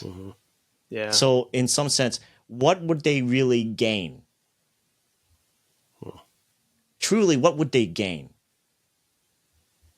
Not much. If anything, they actually downgraded. Right. Yeah. Yeah. Because it's like you were made in the image of the actual creator. Just like the other divine beings. Why do you want to be like the other divine beings? Like in some sense, like you weren't like a photocopy of a photocopy. You were the original. Just like the divine beings were also original creations. Yeah. But from the same source. So why would you make a copy of a copy? Right. Yeah. That's it's true. just, there's a sense of like this tinge of tragedy of like, why? You were already made in the image of God. Why would you go for second rate? Do you think, and Ryan and I have speculated on this kind of scene right here, and this is very, very speculative, but it helped me maybe make sense of it in my head, maybe get your thoughts on it, is, of course, we know that Nakash was probably a little more than just an ordinary snake, that he's a divine being. We almost had this idea of like, what if he was eating the fruit? Oh, this is almost like a fan fiction. This is very speculative, very speculative, but it's kind of fun. Like because he wasn't barred from it, as far as we know. Mm-hmm. What if he was eating it and saying, "You could be like us, like me, like, look, I'm not dying," like. Well, maybe he was trying to tempt them in that way, like you could be like one of us, me. Yeah. And the fact that it says she saw that it was good. She saw that it was good for food. Maybe he was eating it. Very speculative, but it's kind of fun. It is fun. I like, again, like with the speculation, it also depends on how you view the instance in Ezekiel, right? And who was Ezekiel referring to when he was talking to the king of Tyre? Oh yeah, right. Was he referring to Adam, or was he referring to this cherubim? Mm-hmm. Right. And so depending on where you fall on that, right? I do tend to fall more closer to the cherubim idea, which if it's referencing the serpent, that would imply that the cherubim was actually maybe meant to guard that tree. Right. And that's the irony, is that if he was there to guard the tree, then he failed in guarding the tree. Yeah. Literally did the opposite.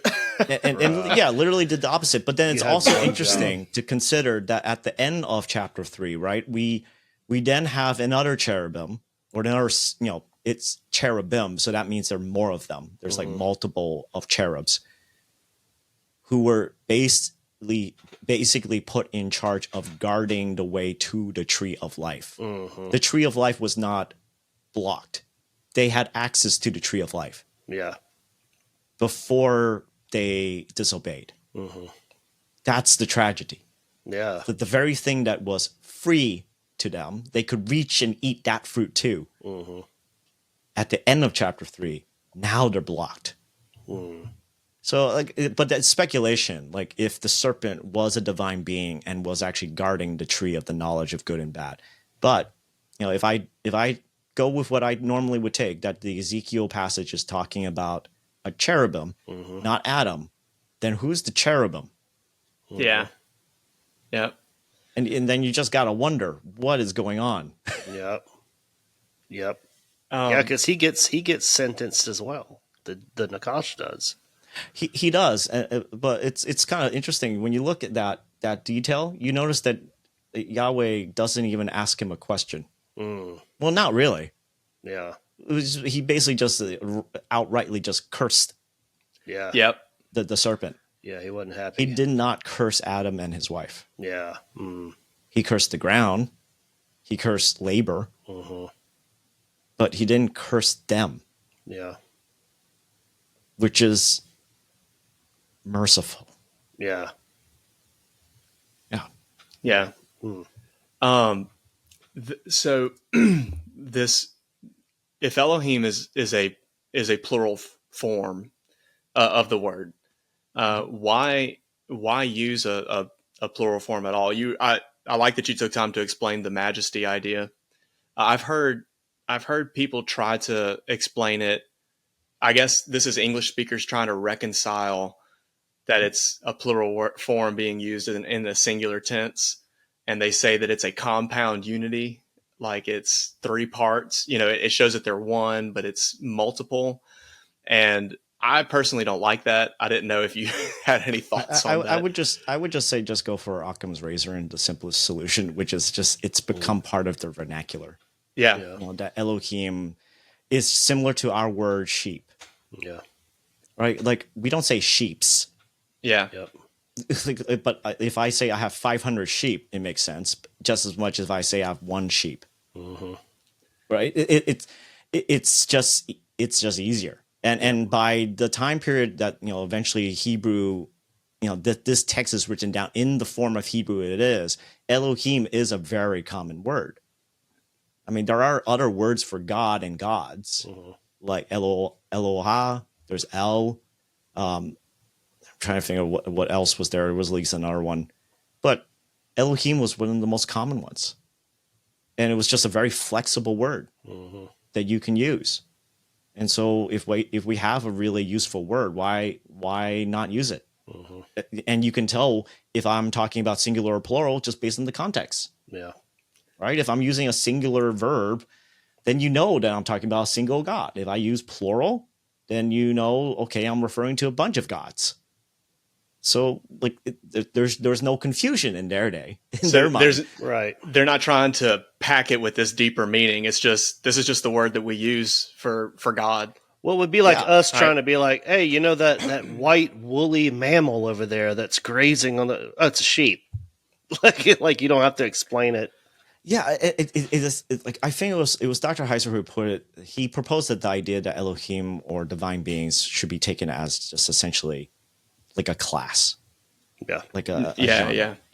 Right. And that it's just easier if we think of it that way, because that explains weird instances where Elohim is used to describe human deceased people, like Samuel. Like, I do agree with Heiser about Samuel, that Samuel was an Elohim. Yep. And it's like, but he's human. Yeah. And in this moment, though, he's dead. His body is technically in the ground somewhere. Right. But he is an Elohim in this moment. Right. It's like, what is that? I love it. So you got to realize there was a little bit of the flexibility with what that term meant, and it's used to describe essentially what appears to be spiritual beings. Yep. Yeah. Is there any connection to like the word for heavens? Like, I know is it Samayim? Is that how you say it?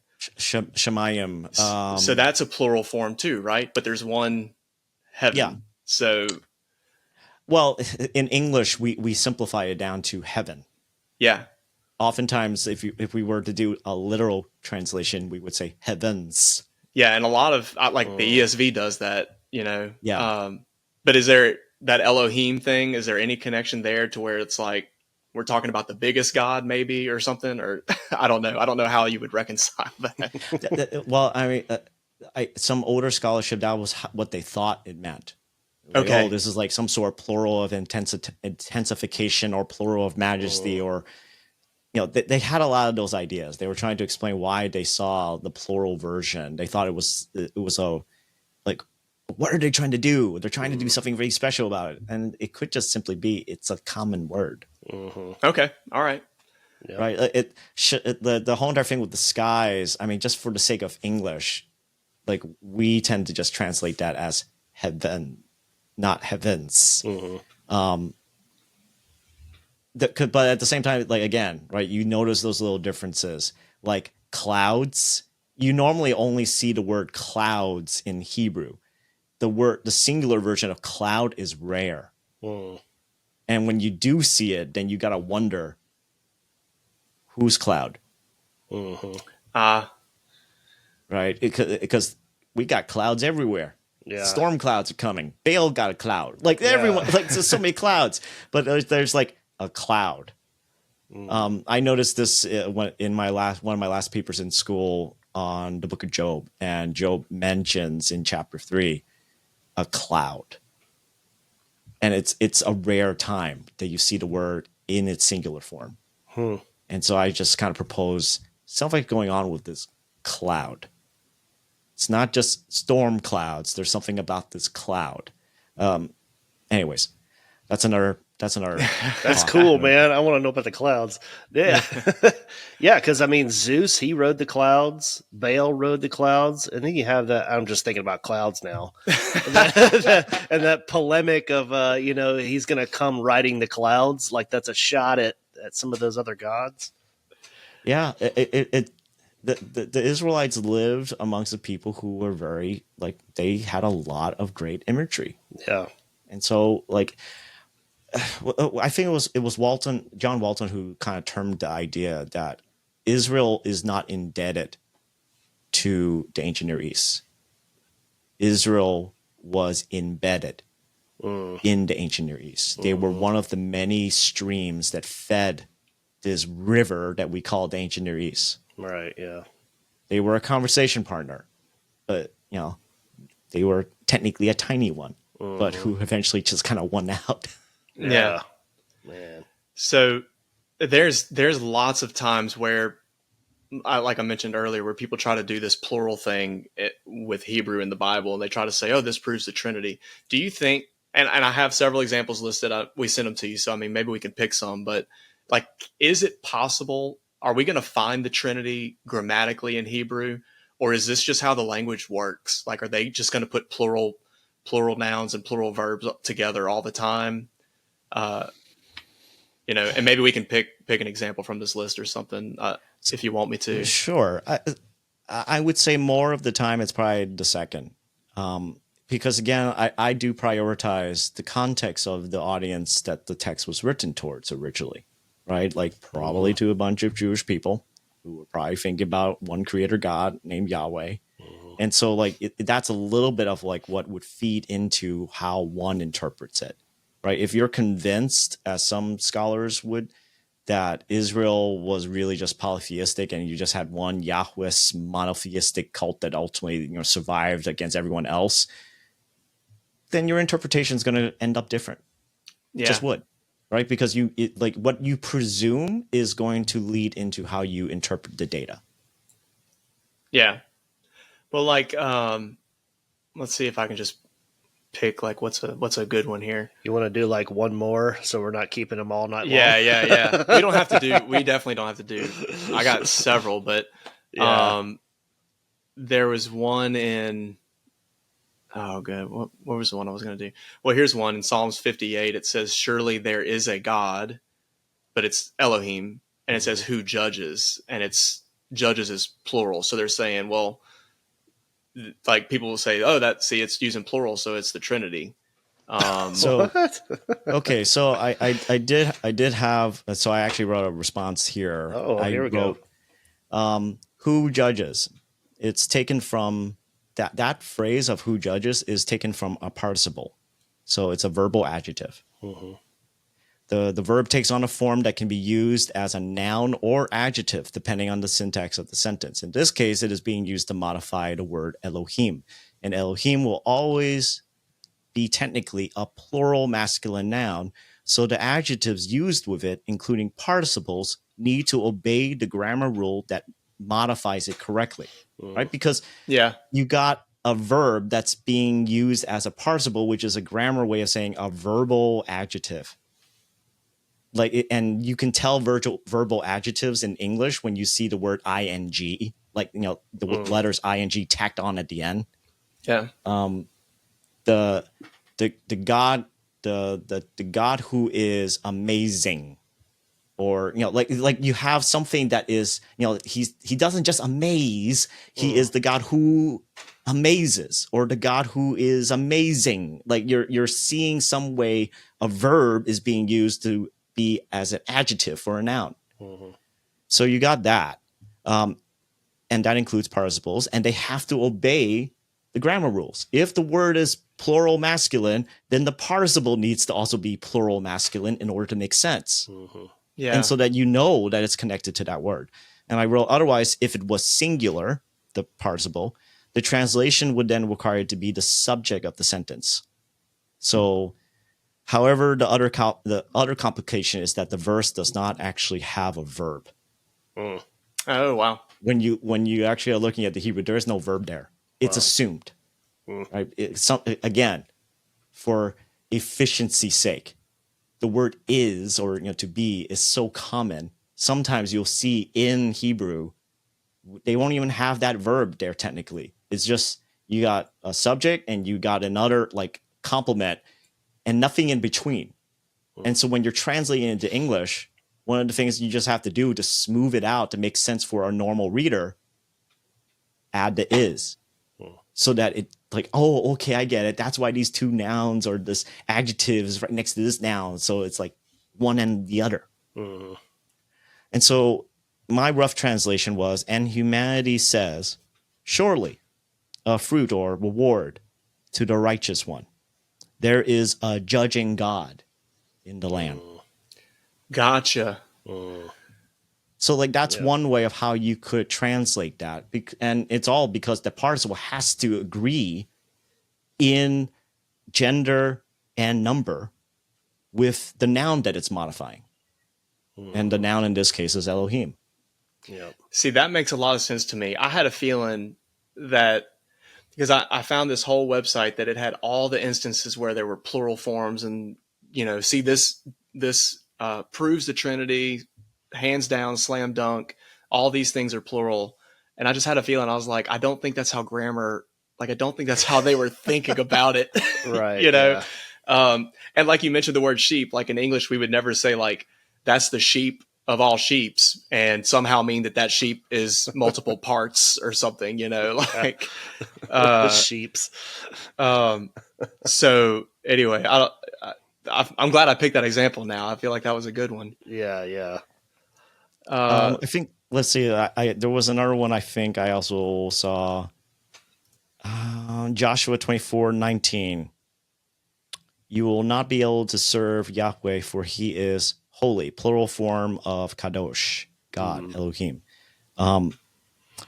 The determiner of why we know it's singular is actually in this instance in 24:19. You have an actual pronoun in Hebrew. It's called who. And who is referencing to he. That's how we translate who is he in English.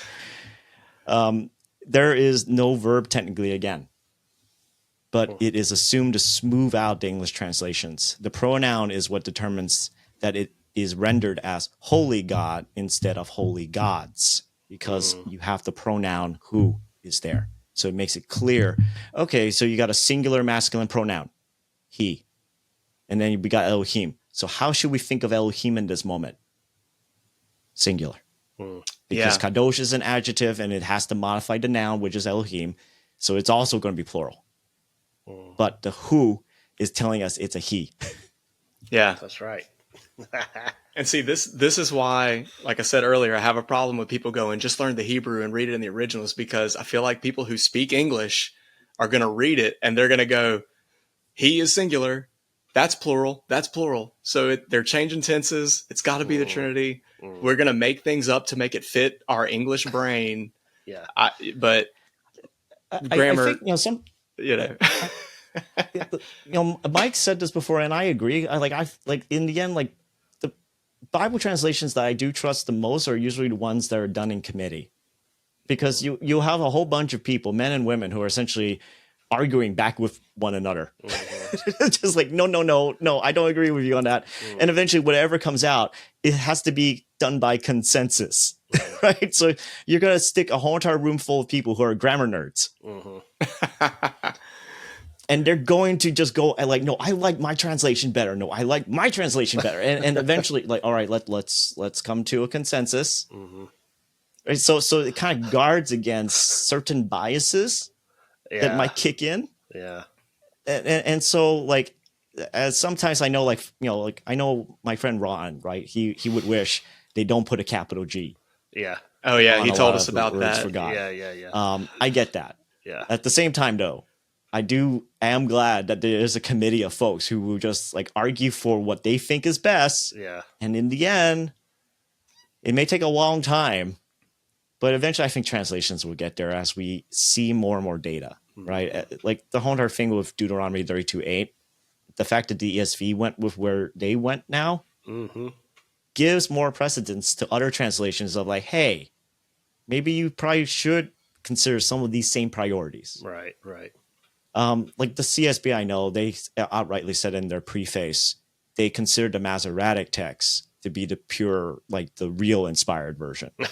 Yeah. Right. And it's just like, okay. Yeah, like hopefully that will change in time. A lot of people thought that. Yeah. And it's just, it's just as you see the more and more data and people work up the good cases for why this is probably how it should be.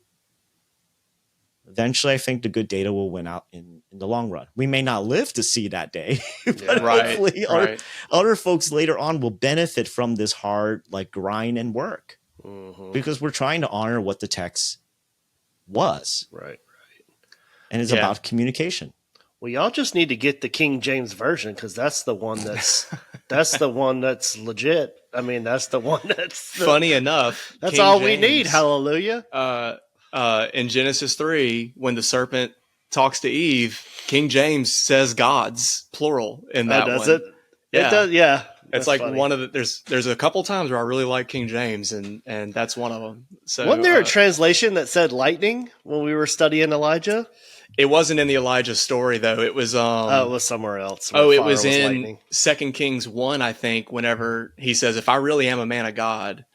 But it was like the message. It was the message or something ridiculous. They said, let lightning come down and strike you guys. Okay. And so, it kind of fits the theme. Like if you're dealing with Baal and storms and stuff, maybe there is a lot of lightning going on, but yeah, it's a good example of, a better example, Josh, from that episode, was in Exodus.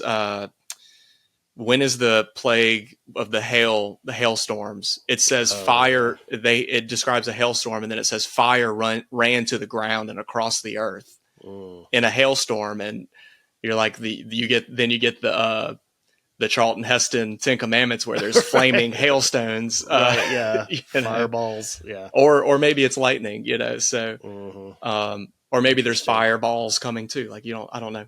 But anyway, that's why we kind of want to have this talk, is because there are things that, like, translations change, we get new data, or it's just there are things that I feel like we're free to question and that don't affect the core doctrine that Christ is Lord and He died for us, and that's kind of why we wanted to ask you these questions about about translations and grammar. And what stuff. about, Mike? Maybe to close it out.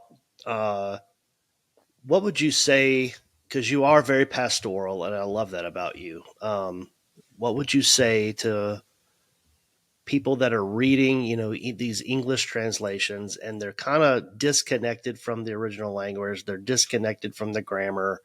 What would you do to encourage them to maybe get closer to that original language to help understanding come a little more clear?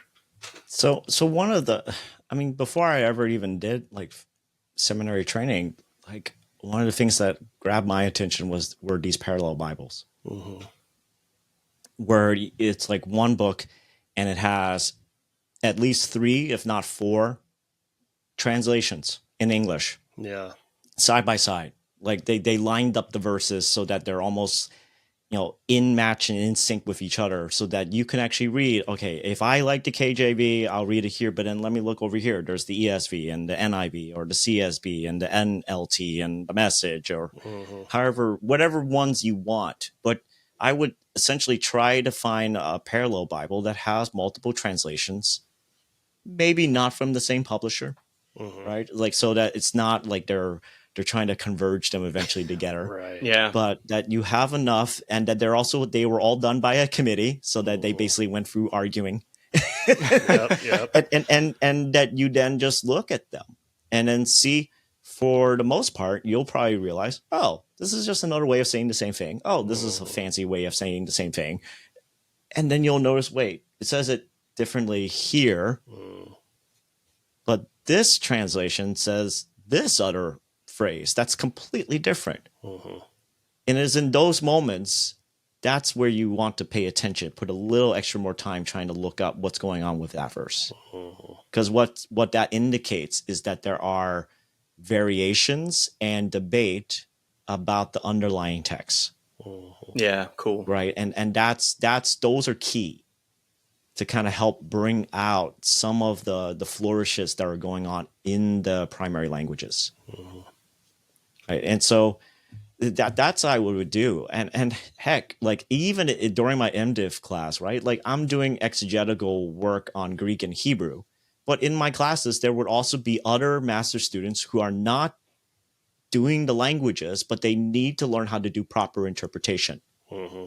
right? Because they may be teaching in some level, maybe not all the way down to the primary language level, but they need to be able to at least read the Bible in a very good, informed way. Right. And my professor would be teaching both of us at the same time. And that was actually her suggestion, for example, is to look up multiple translations and compare, note the differences, and just dig down then into why you think the differences are there. Right. And that's what then, if you can look at some of the language, that'll be great. But in the end, you can still notice a lot of this just by looking at multiple English translations. Right. Yeah. In the end, you're going to use time. Right. And learning the languages will save you some more time to then do 4 hours of chasing a rabbit. Yeah. And I think that's encouraging to hear for people that, either they're not super deeply inclined to study, or they don't have the time. And so we do have people like you that are gifted and have the time and have put in the work to help us kind of learn what the Bible is really saying and how we can equip ourselves to really study deeply. And so doesn't also, just for our listeners, doesn't the Awakening School, don't y'all have classes people can take that might cover some of this? Or what do y'all offer, I guess? So we've been creating a lot of theology-based classes like the Doctrine of the Holy Spirit or the Doctrine of Sanctification. There have been other courses that Dr. Heiser had made that essentially explores the Old Testament background of the ancient Near East. So we have that. And we're actually next week, hopefully we're going to be releasing, next week, according to when we're doing this recording, that we'll be releasing the second part of Dr. Heiser's Hebrew Memra courses. He had offered this for people, and they were able to purchase a class from Dr. Heiser and essentially learn Hebrew or learn Greek or whatever language he was teaching at that moment.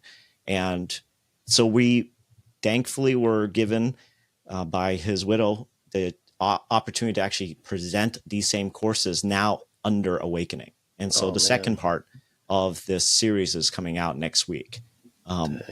Yeah, so basically you get to learn a little bit of Hebrew and learn about the grammar and the vocabulary from Dr. Heiser. And it is cool to hear his voice again. Oh, man. And so, yeah. So there's that. And so that's what we're trying to offer. And in the end, right, we're just trying to help people be informed about what is going on within their Bibles and also just learn about the culture and the context that really is just assumed by much of the writers and the audiences. They didn't have to explain certain things like, oh yeah, we all believe in a world that's broken into 3 tiers. Yeah. Well, we don't understand. What are you guys talking about? Right. And that's part of the work that we want to try to provide, is to help people understand the context. Otherwise, like I said, I think at the beginning of all this, if you don't know anything about the context of what you're reading, in the end, a literal interpretation is what you will end up at. Yeah. Because that's all you have, because you don't know what's the inside joke, what's the inside language, what's going on with the culture of what I'm reading. Yeah, that's true. Well, cool. So for everybody listening, check out Awakening School. What's y'all's what's the website? It's www.awkng.com.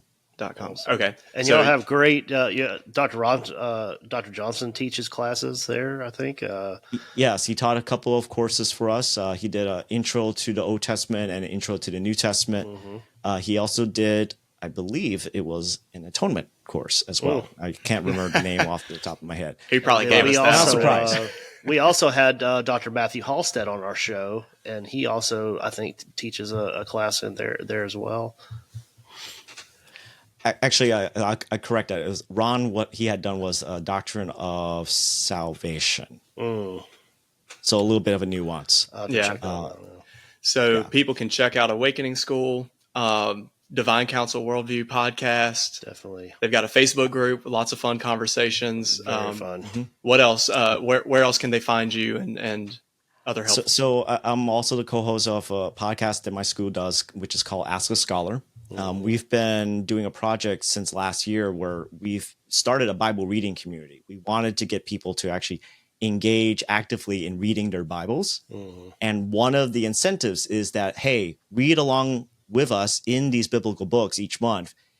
And you can submit questions to us where we will then take those questions and ask a biblical scholar who hopefully, is in that area of what that book is. Oh, cool. And answer those questions. And so we'll be recording another episode in a few weeks. We'll be covering actually questions on the minor prophets. Very cool. Awesome. Yeah, that's awesome. Well, thank you so much for coming and teaching us and answering our questions. Such a pleasure. And I definitely, we say this to almost everybody, but we'll have to have you back. Yeah, we've had Dr. Johnson on 3 times, so, I feel like we got to get you to catch up. Yep. You got to catch up. 3-1 is good. Yeah. But man, we really enjoyed the conversation. Thanks again for your time. And, hope everybody enjoys listening to this. For real. All right. Yep. Thank you. All right. Good night. Hey everyone, this is Josh. We just want to say thank you for tuning into our podcast, everybody who joins us and listens to the episodes. We really appreciate you stopping by and hanging with us and learning with us. After we got done talking to Mike, we stopped the recording and we started to chit-chat a little bit, and we got off into some really cool stuff that Mike was talking about, and so we decided to hit record again and keep going. So I think we went another 20 or 30 minutes and just letting Mike teach us and share with us some of the things that he's been studying and researching. And man, it was so good. We're like, man, we need to get this and add it as an addendum to the episode here. So check it out, enjoy it. And here's a special extended conversation with Mike. I'll at least I want to hear it. My reference. Yeah. Okay. So this is about the Psalm 149, verse 2, and it's also connected to the Job passage and also to Isaiah. There is a word that is normally rendered maker, right? In Psalm 149, verse 2, it uses the word maker in English, but the Hebrew underneath it is actually a participle that is in the plural. Okay. And what is confusing about that is it seems like, so if I were to translate it on the fly, it would be like, let Israel rejoice in his makers. Let the children of Zion rejoice in their king. And so what is going on with makers, right? In the 149 verse 2. Because Psalms, they're basically poems. And so in verse 2, you already are working with poetic Hebrew. And that operates at a very different level than prose, than narratives. Okay. Right. And so you got one phrase, let Israel be glad or rejoice in his makers. It could be makers. And so then some who will go like, yes, this shows like polytheism. And then you get the second phrase of let the children of Zion rejoice in their king, which is singular. Right. If this is Hebrew poetry, and it's Psalms, you got essentially a parallelism that's happening. And in parallelisms, Hebrew, unlike English, it rhymes in their poetry. It rhymes not in sound, but it rhymes most of the time in thought. And so if king is singular, and that is the object, like Israel is to children of Zion as makers is to king. So then what should makers be thought of as then? Singular, maker. But then the question is, why does it look like a plural? Right. Because then you got similar ones like Job and Isaiah, and they seem to not have that kind of extra buffing. Right.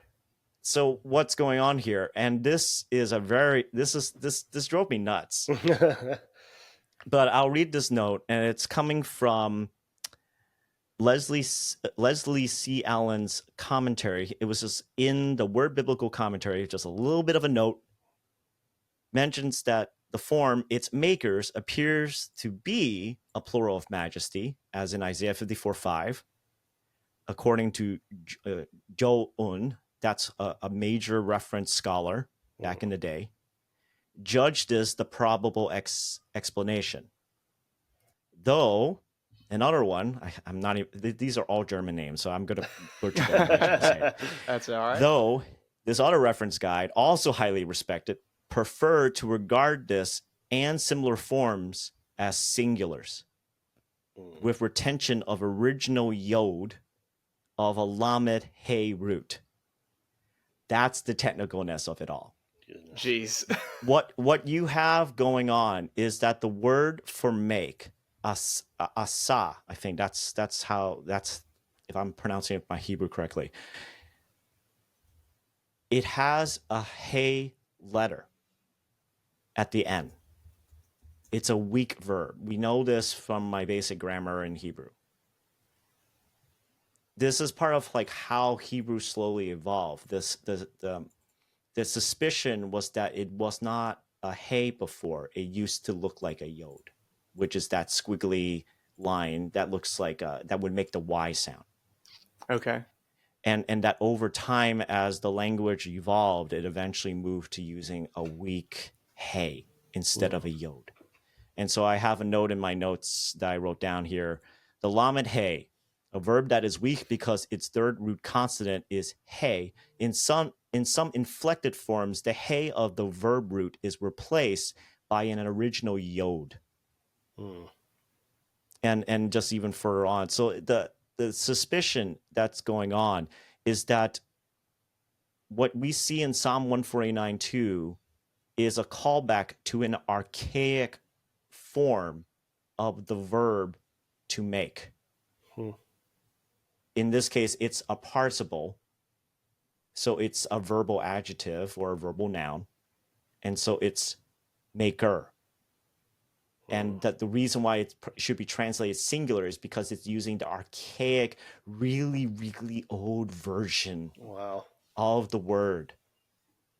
And that would also help explain why texts like Isaiah and Job would also use sometimes an archaic version of that same word. Oh, right? wow.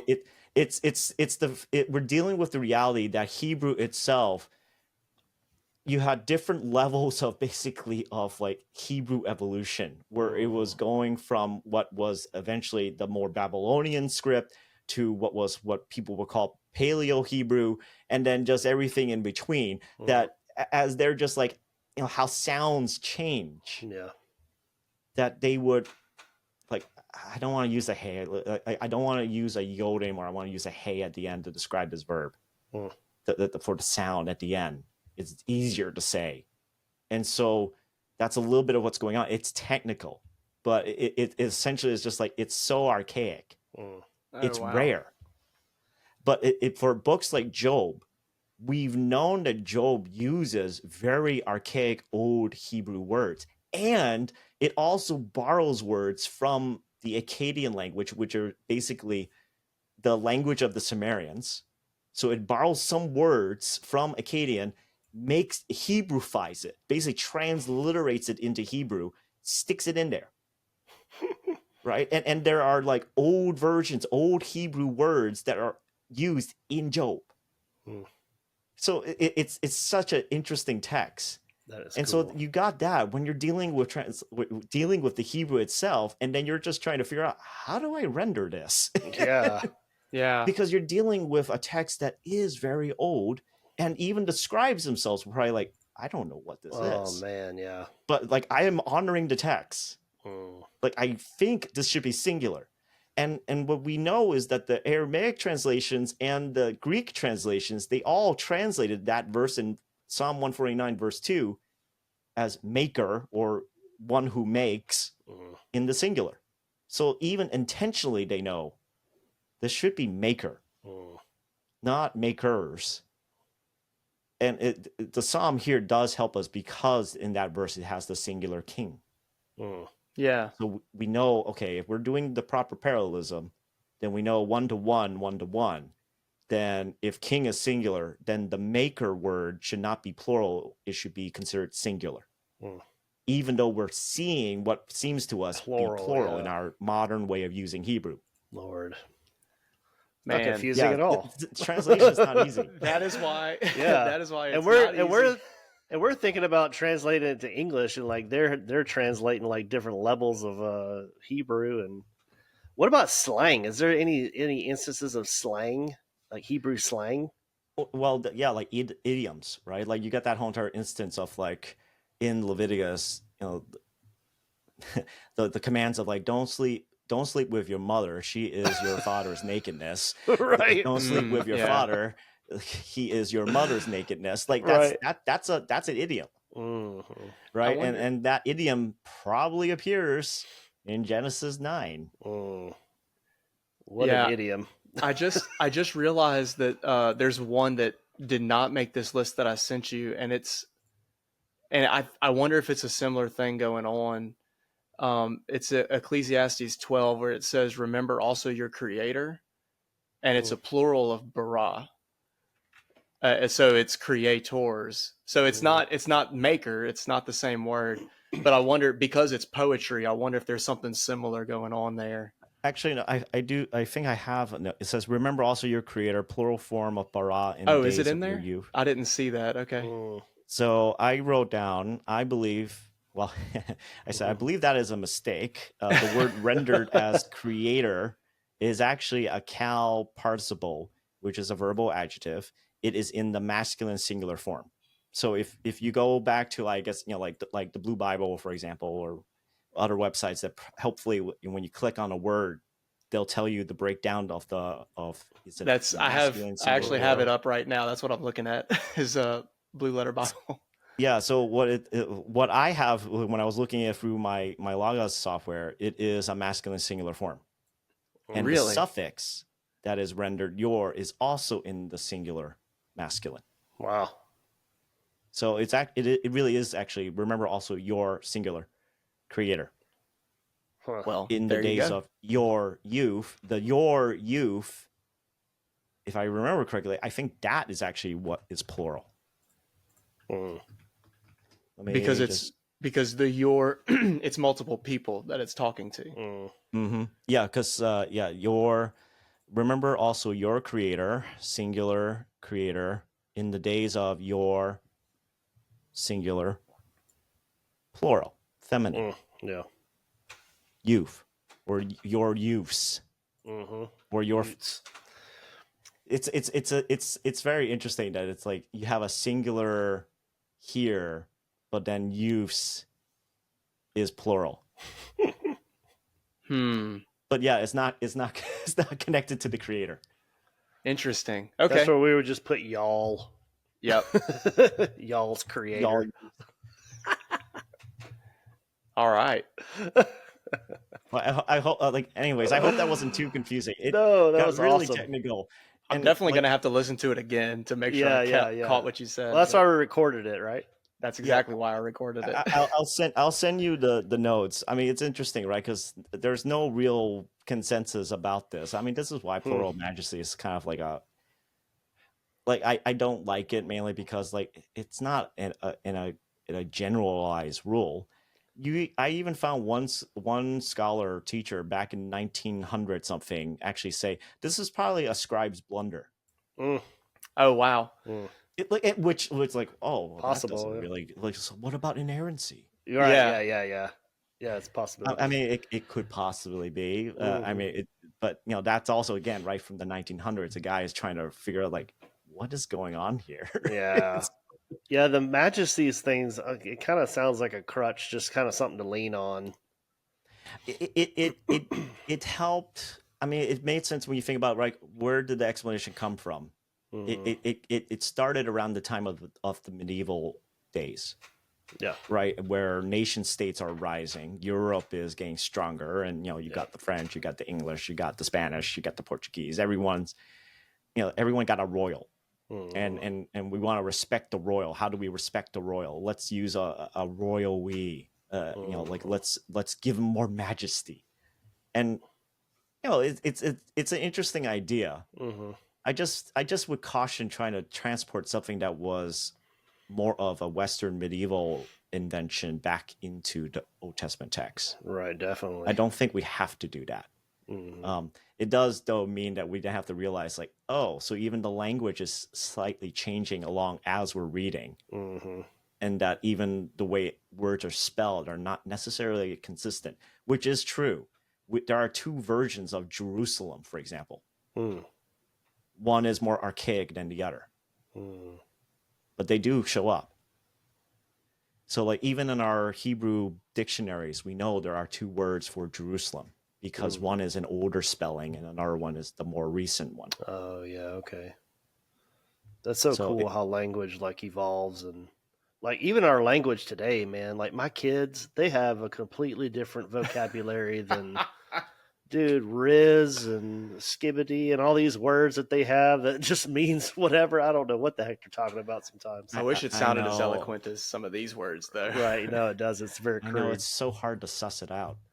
And yeah, exactly. It's just so interesting. Well, yeah. I mean, it's like I think this is just also we have the advantage of Western society where we got very obsessed with standardizing things, right? And so spellings became so standardized. In Greek and in Hebrew, they didn't have the standard. They was just trying to sound it out. And so if you can make a word and you can make the same word with different letters, but they ultimately end up sounding the same, then that's why you'll have different spellings. Right. Those are not mistakes. That just makes sense. You're listening to a word and then you're trying to transcribe how to make that sound. Right. Interesting. And it's funny because they'll take stuff like that and say, "Oh, well, that's an error." It's like, yeah, but I mean, it's not anything that harms doctrine or teaching about God, or that's just. But again, like it comes from that. Like I said about the inspiration thing, our worry about something about the human authors, right? And I suspect it is really coming down from some sort of latent form of Gnostic or Greco-Roman thinking that human beings are so inherently broken and infected and corrupted that we can't think of inspiration as a process, because that would mean there was more time for human beings to get their grubby little hands on the words of God and somehow mess up and corrupt the words. Yeah. And so then we try to safeguard it and we try to ensure our people, these are exactly the way that it would have been spoken, like by the original, like by Moses. And I'm not sure we have to do that. Right. I think like if we get so obsessed with that, we're then forgetting about the importance of story, the importance of the message that's trying to be communicated. I'd rather spend more time in pointing out to my congregation, this creator God is quite copacetic. He's not violent. Yeah. He's very in control. He doesn't even need to do much. He just says it and things come into being. That's the kind of God we worship. I'd rather that they think of that than, is Jerusalem spelled this way or is it spelled that? Right, yeah. Because this violates my idea Lord of have inerrancy. mercy. It kind of makes me think of where Jesus is telling the Pharisees, like, dude, you're tithing out of your deal and you're coming now. Like you're missing the point. Yeah. I think we miss the point sometimes we can get so caught up in some of these arguments, and I don't think they were necessary. Paul probably knew the Greek, the Hebrew version, and maybe even the Aramaic versions of the Old Testament scriptures. And in the end, he basically just was able to compile and bring all that material together and still communicate why Jesus is the Messiah. Yeah. Yeah. Right. And explain it so well with Old Testament text to convince even Jewish folks like him to come to trust in the Father's Son. Yeah. Right. To put down their allegiances for Jesus, the Messiah. And I think that was the point. Yeah. It's about the communication. Yep. That's awesome. Very good. Yeah, and because I think that people just have this image that the books of the Bible, like, Fell out of dropped the air. as a scroll. Like, Isaiah woke up one morning and there was a scroll next to him, and he was like, "Oh yeah, I had this dream last night." Yeah. And that goes back to if Isaiah had a dream or he just went into a trance and then all of a sudden pop out this book. Mm-hmm. It's not Isaiah that wrote that book. Yeah. That was the Holy Spirit. Mm-hmm. Yeah, That was definitely the Holy Spirit. Isaiah was in a trance. It was not him. It had none of his personality. We have none of the grubby humanness infecting this at all. Mm. And I think that's a fallacy, because then we miss out on the beauty of the human author interacting with the one true creator. Right. wow, yeah, And it's like, why would we want to take that away? Mm-hmm. Like, we're talking about a God who always seemed to have this tendency to be with his creation. Right. Yeah, you're Came taking down to the tower, to the city and the tower for some reason. yeah, Yeah. He could have just watched from top. Right. He didn't need to come down. And he didn't need to, why does he want to be with the people of Israel as they're wandering through the wilderness for 40 years? Like, why does he want to be there in their midst? Why does he want to camp out with them too? Why does he have a tent? yep. Yeah. That's awesome. Right? There's stuff about this God that is different from the gods of the ancient Near East. Yeah. He had no qualms about being with human beings. Mm. Yes, he's holy. Yes, if you enter and you see his face, you'll die. That's a consequence of being mortal. Mm-hmm. But as best as he could accommodate, he wanted to be with his people. Yep. And there's something about that of like, why?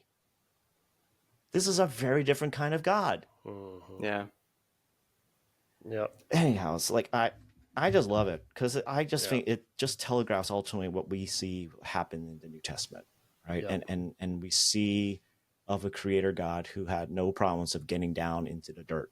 Mm-hmm. Very much. And that he himself even embraced the dirt. Mm-hmm. Yep.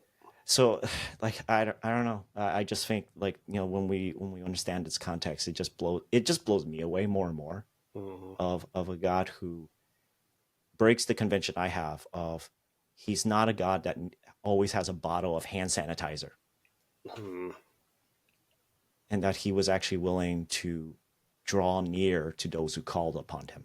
Mm-hmm. yeah, Thank So, God. I mean, to me, that I think is more important to convey to people. Yep. I agree. that's hey, amen. That's awesome. Yes and amen. All right. Okay. Now you can take up an offering. Yeah.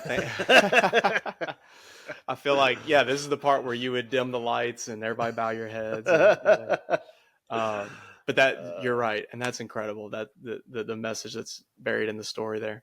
Mm-mm. Well, thank you again for your time. And so we'll be in touch, Yeah, we'll shoot you. we're going to have you back on. I feel like there's more in you that you can give to us. And I know y'all are going to hear from Josh. He's in that Facebook group. He's all over the place. Josh is I'm going in there, to Josh is going to bug y'all. So You can correct me some more on my grammar. No worries. I'll try not to. No, I need it. we need it. We want it. Yeah. Yep. All right. All Okay. right. Well, thanks again.